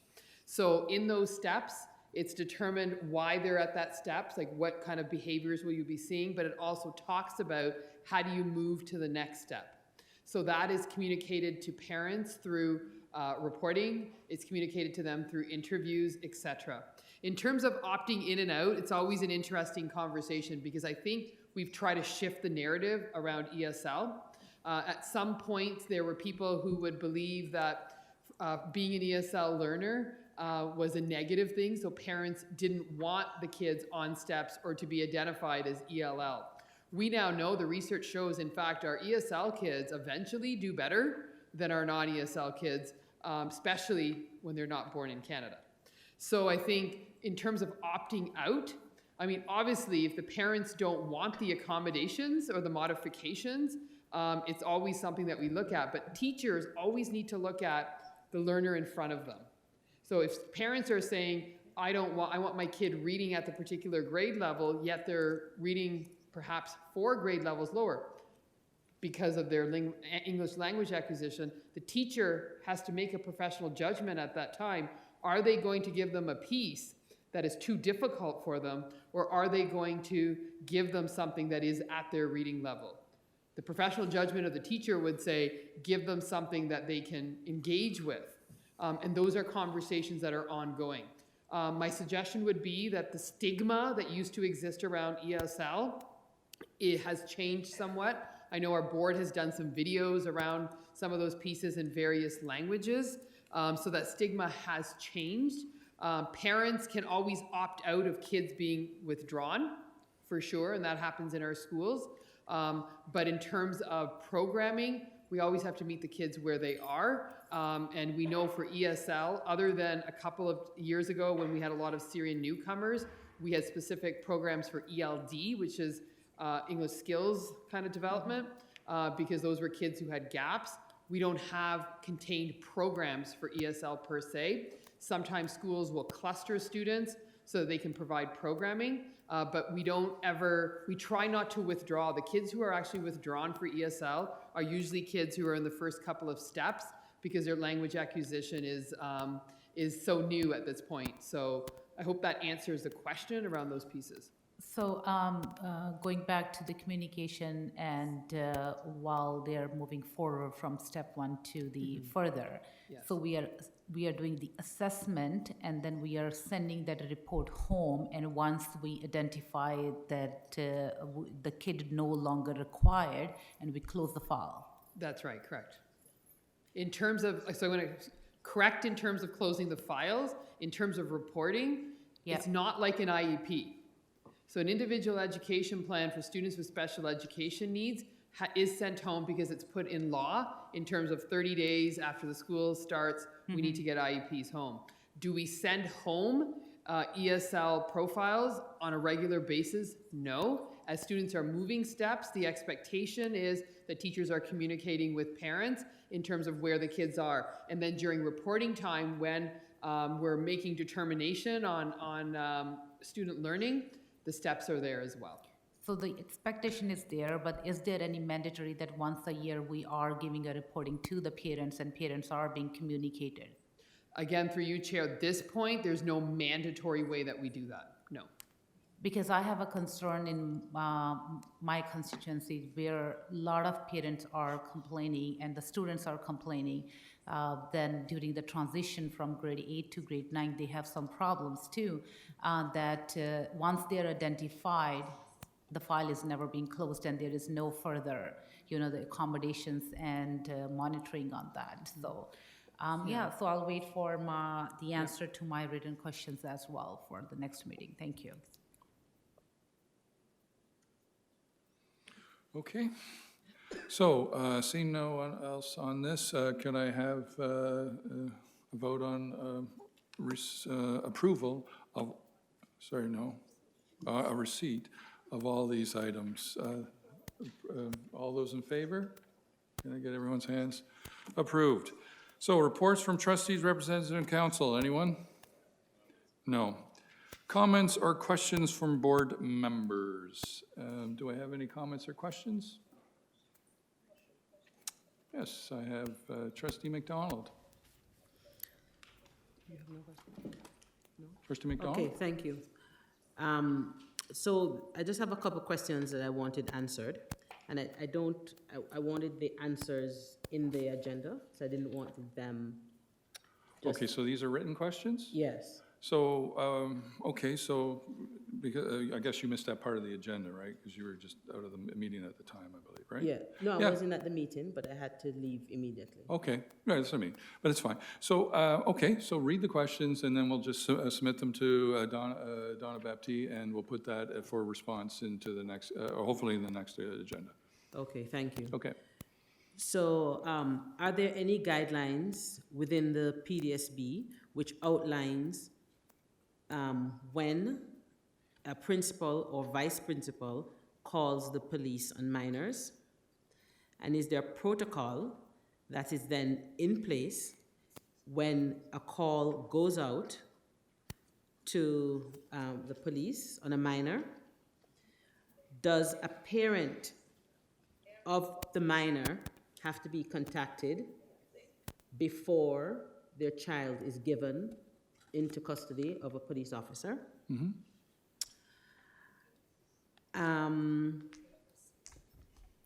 When a principal or vice principal calls the police to a school to arrest a student, who files the complaint? So is it the kid that, say that was offended, or is it the principal that decides that they're going to call the police? So I'm going to give you two scenarios.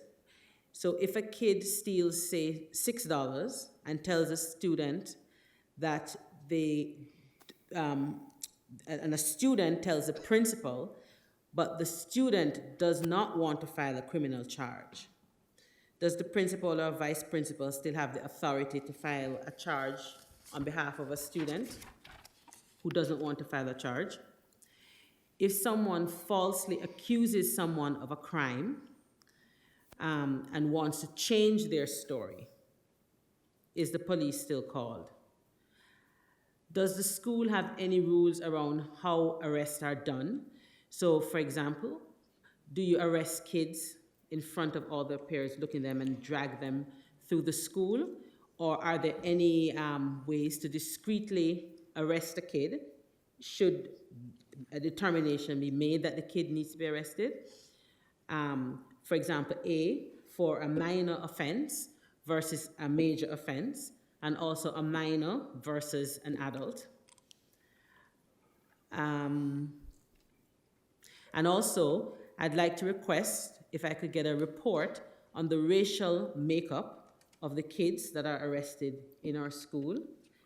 And if you can compare like the offenses of kids, let's say, that are suspended versus arrested versus expelled, like over the last, say, 5 years. Okay, so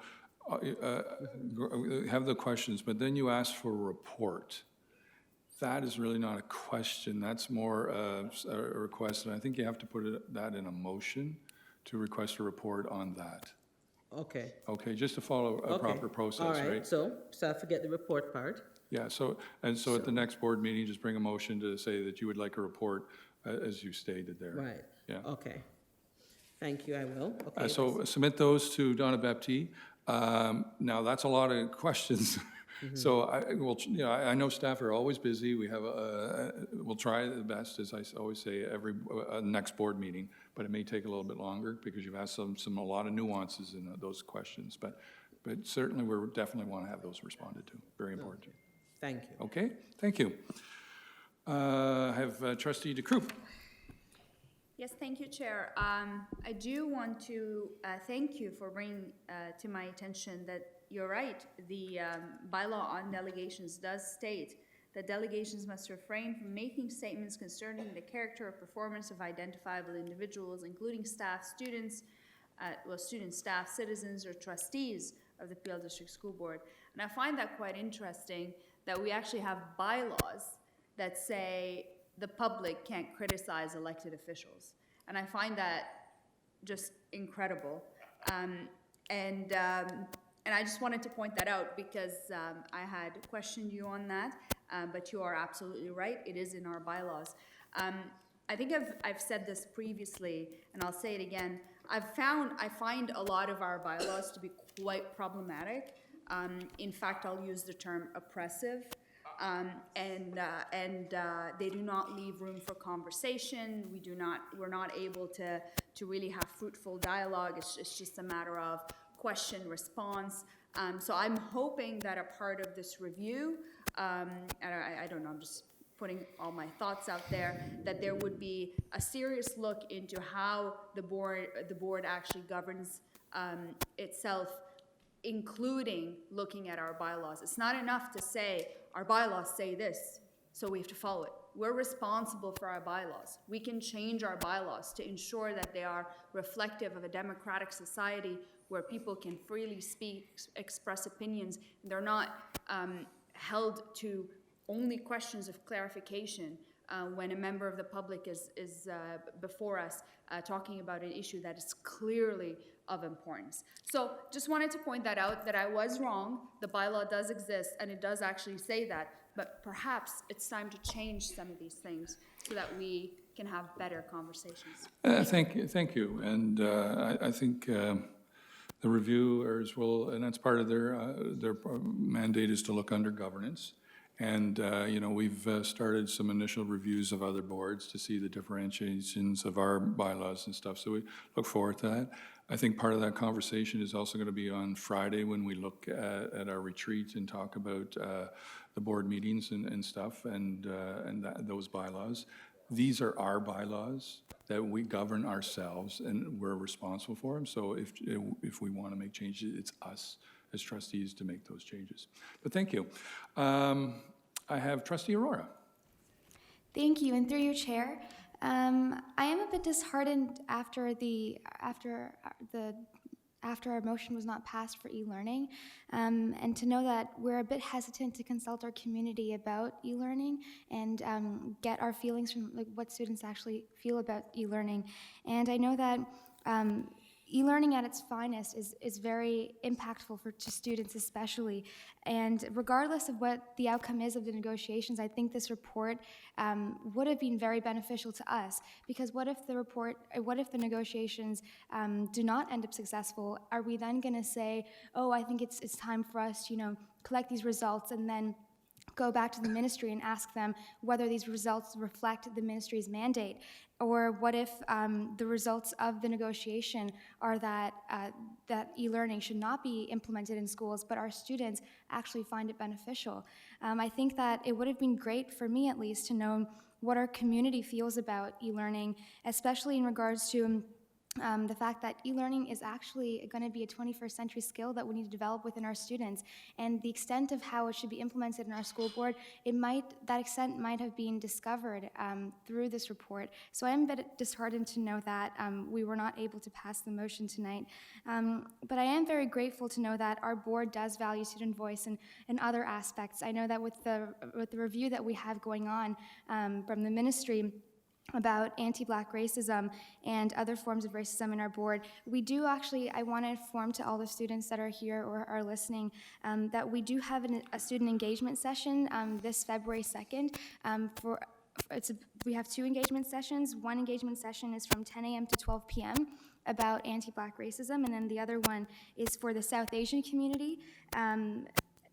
It's also another student engagement session because the interim report did come out showcasing that, yes, there is racism, not only is our board going through anti-Black racism, but also racism in other forms of even what might seem our most majority of our students who are South Asian community. What might seem is that they are the majority, that there's actually a lot of racism within those communities as well. So I am very excited to be attending those engagement sessions and to hear from our students, and I encourage all students to register on the Eventbrite. I know that the links are up on Twitter.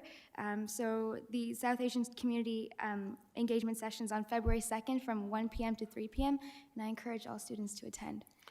Thank you. Thank you.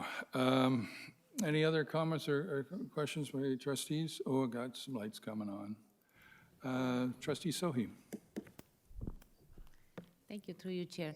I just wanted to again talk about the session that we have for the South Asian community, which is on February 2nd, and I really want all the people who are listening from my community that please, this is our time to let the reviewers know if there is any concerns or you are concerned about anything that you really wanted to have a change or any kind of your experiences. Please go to these sessions and participate and have your voice heard. Thank you. Thank you. Trustee Benjamin. Thank you. Through you, Chair, I just want to inform the public as well as the board and about an event that's happening on the 8th of February at Lincoln Alexander Secondary School. This event is a career workshop called Making My Way, and it's being hosted by the Malton Black Development Association, the PDSB, as well as the Rotary Club of Malton and Mississauga, who are all jointly organizing this. So this workshop is open to all students from grade 7 to grade 12 and also their parents, and particularly students who belong to the Afro-Caribbean community. So we are hoping that we will get a good response, and please convey this message to people whom you know. It's open to all students of Peel. Thank you. Thank you. Seeing no further comments from or questions. Sorry. Oh, I do? Oh, Sue, sorry. Trustee Lawton. Thank you. Through you, Chair. I just wanted to mention both for the student sessions coming up and the regular sessions that the ministry review is looking for things that are positive as well as things that perhaps are concerning for either students or staff. And I think that's an important thing to make sure that everybody knows. Thank you. Thank you. Okay, seeing no more, we'll go on to public questions. So, public question period is upon us. Let me just, I have my statement here. So question period was introduced by trustees to allow members of the community to ask questions of the school board. Our questions will be answered to the attention, will be addressed to the attention of the chair and will be issue-based. Like the delegation, it will be respectful and not name anyone, any position, or organization in a disrespectful way. If you would like to make a comment, we will refer you to delegation process. This is question, not delegation, since this time is on the agenda only for questions. Please come forward, introduce yourself, indicate who you are clearly, so our minute taker can put your name, and I'd love to hear where you're from. And one question at a time, not 100 questions at once. My memory is only as good as one at a time. I will do my best to answer that question. If I'm not, I will direct it to the appropriate person. Otherwise, if I can't or we can't, we'll respond to in a future date.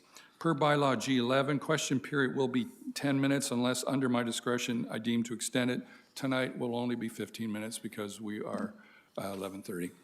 So, your name and where are you from? My name is Shireen Ankle. Yes? I am a citizen of Mississauga and also a citizen of Canada. Arrived here in 1975.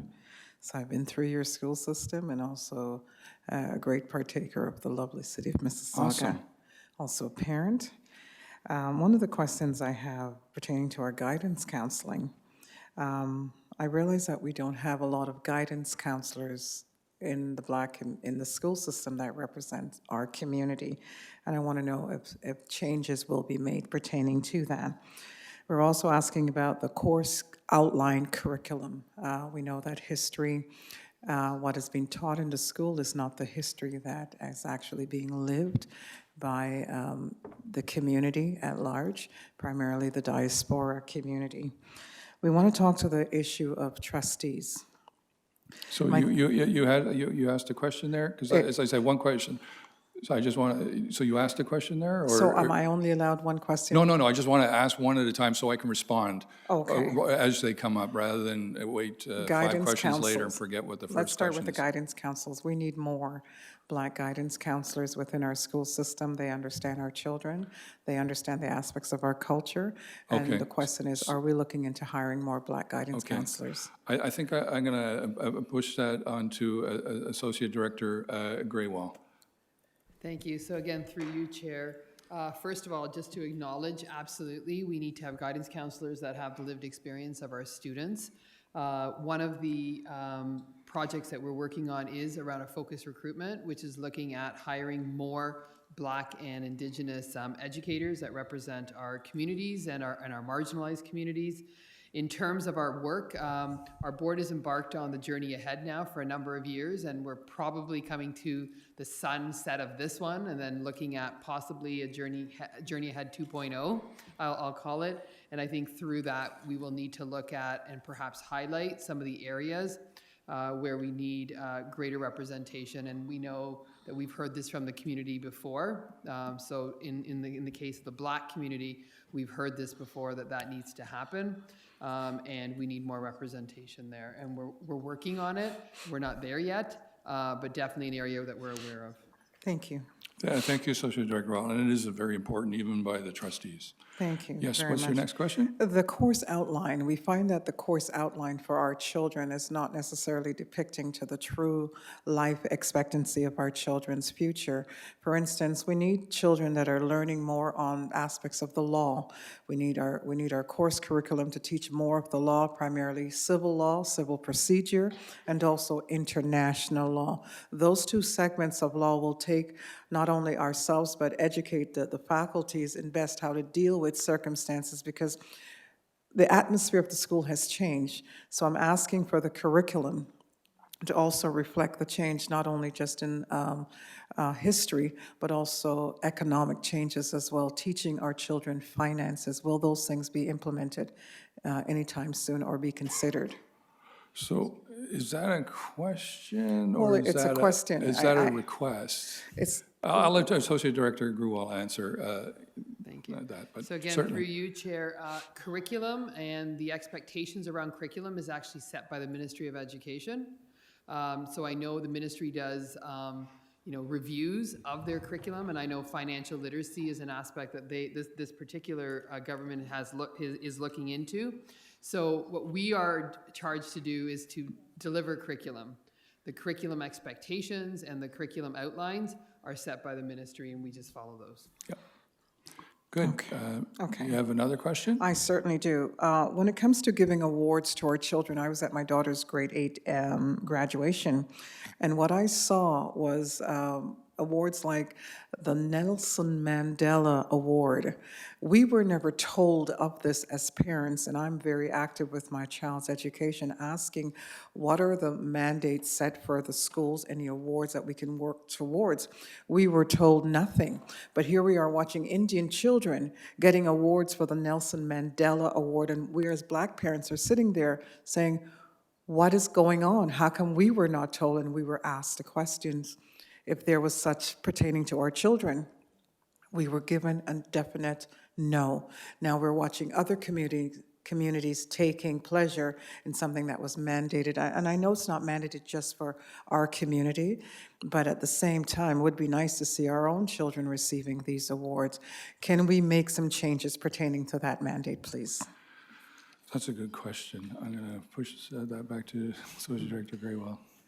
Thank you. So again, through you, Chair, our expectation in terms of schools would be that schools are working with parents and students, even more importantly, to identify what are specific awards. We don't have central awards that we're saying you will have awards for. Those are set at the school level, and our expectation would be that schools are developing criteria, ensuring that students understand that criteria. So when it comes to the end of the year, they understand why somebody has received it, and we need to be very transparent with that process.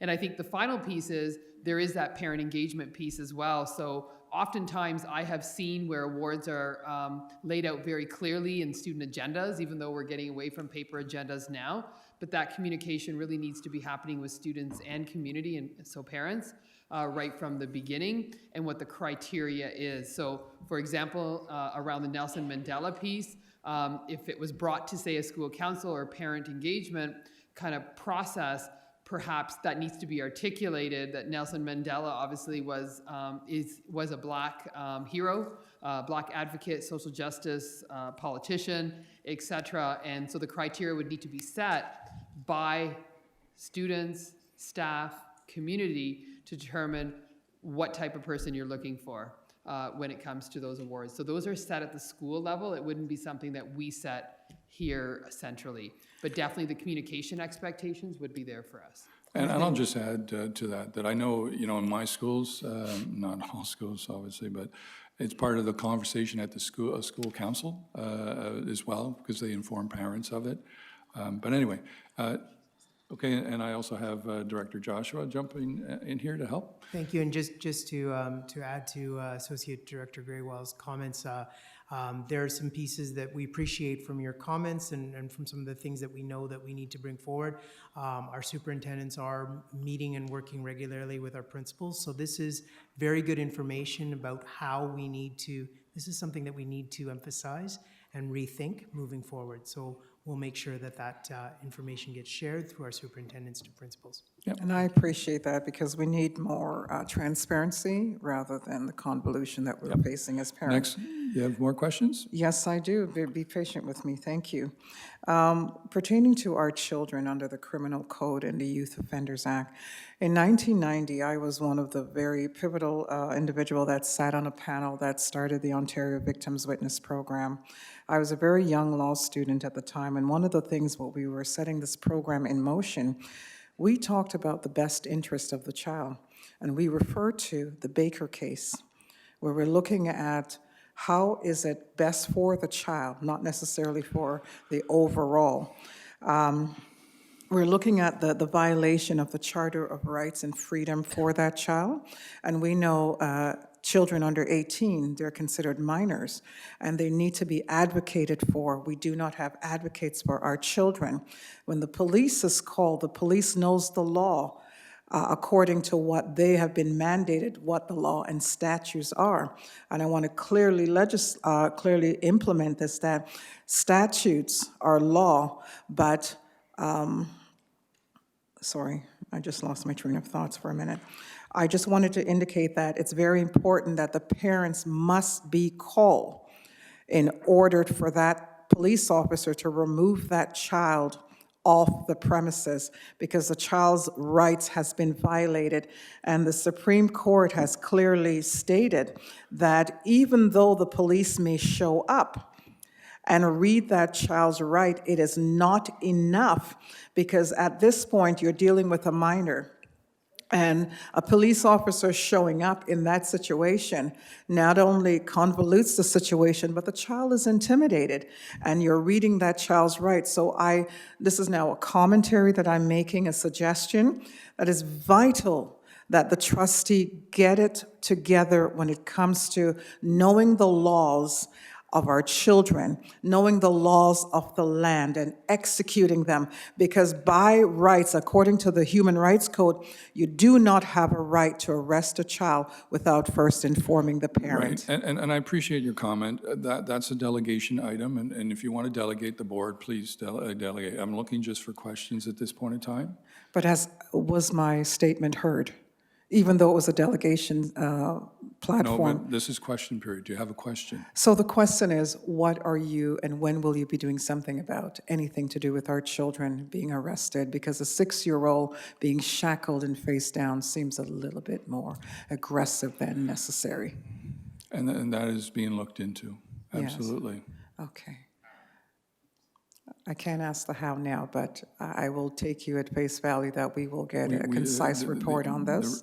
It's all being looked into. We've had some questions earlier in the meeting, as you heard, to ask around this. So it's definitely going to be addressed. And we want to be at the table as parents, because a lot of parents are not aware of their rights.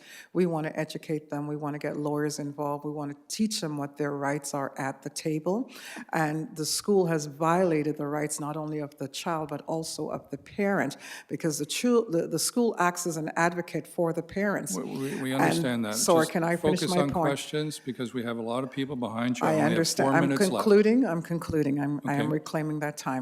What I'm saying is it's very important for us to all understand our prospective role. And it's not a time-sensitive matter, it's just getting it right at the first time. And we have to look at the fact that we cannot no longer push things aside or bury it based on culture, creed, or religion.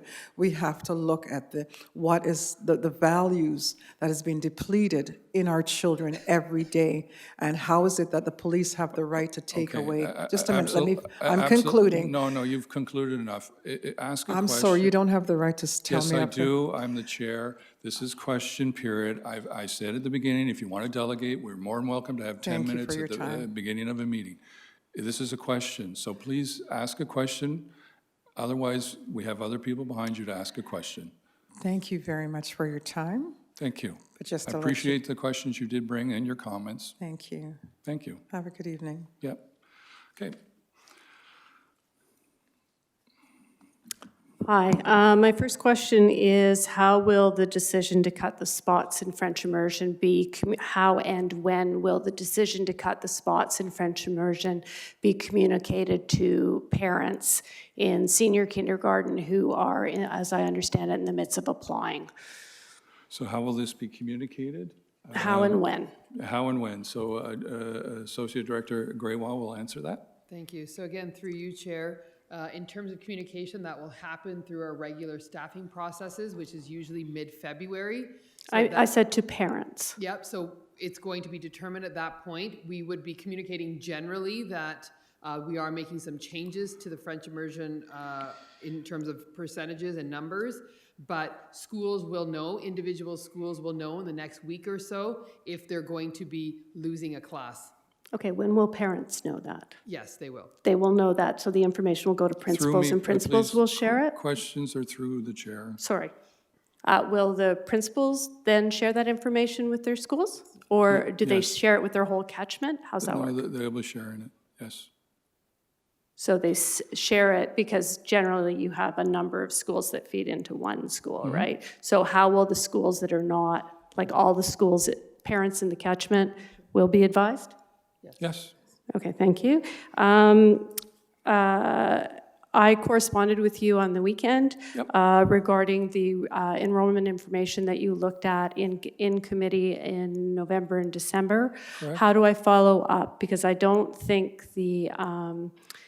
I wasn't satisfied with the response that it was a staffing and negotiations issue. This is a public policy issue, and there may be staffing implications, but the decision you made tonight was public policy. So how do I follow up? So your question on the weekend was you wanted the report from the in-committee, and we can't release that because that's considered private.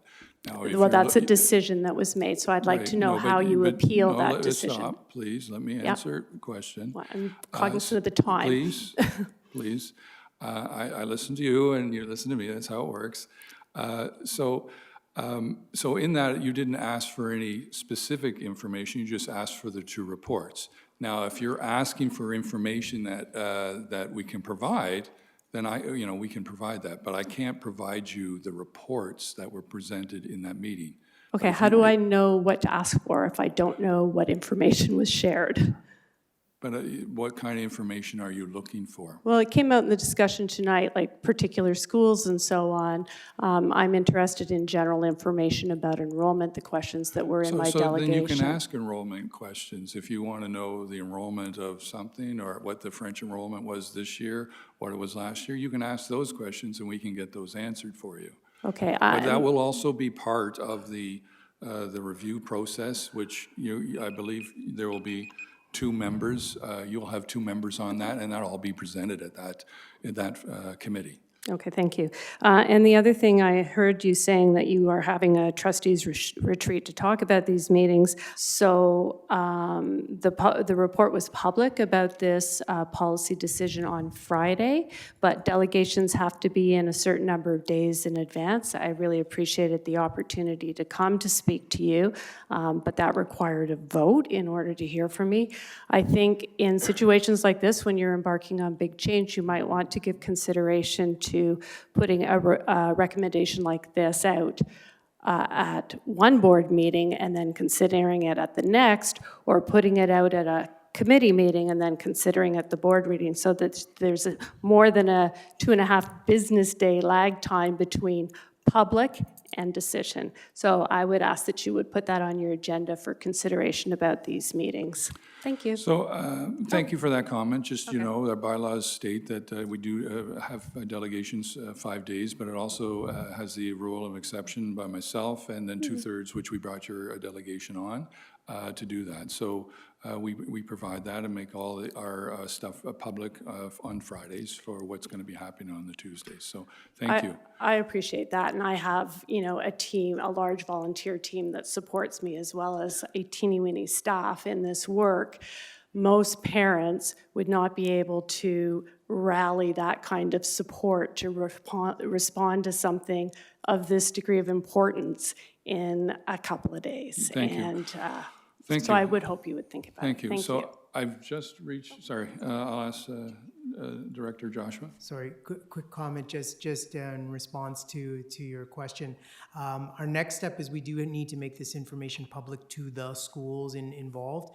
After that point, once it's public to the schools, then we can provide that information to you. Okay, so data that would have been shared with trustees around enrollment and so on? That type of information, yeah, but our step first is just to honor that the schools aren't aware yet, so we need to do that step first. Okay, thank you. Thank you. So we've just reached our 15 minutes of our question period. It is 11:47, so I'm going to move on to the stop the question period and move on to the next agenda. I'm sorry.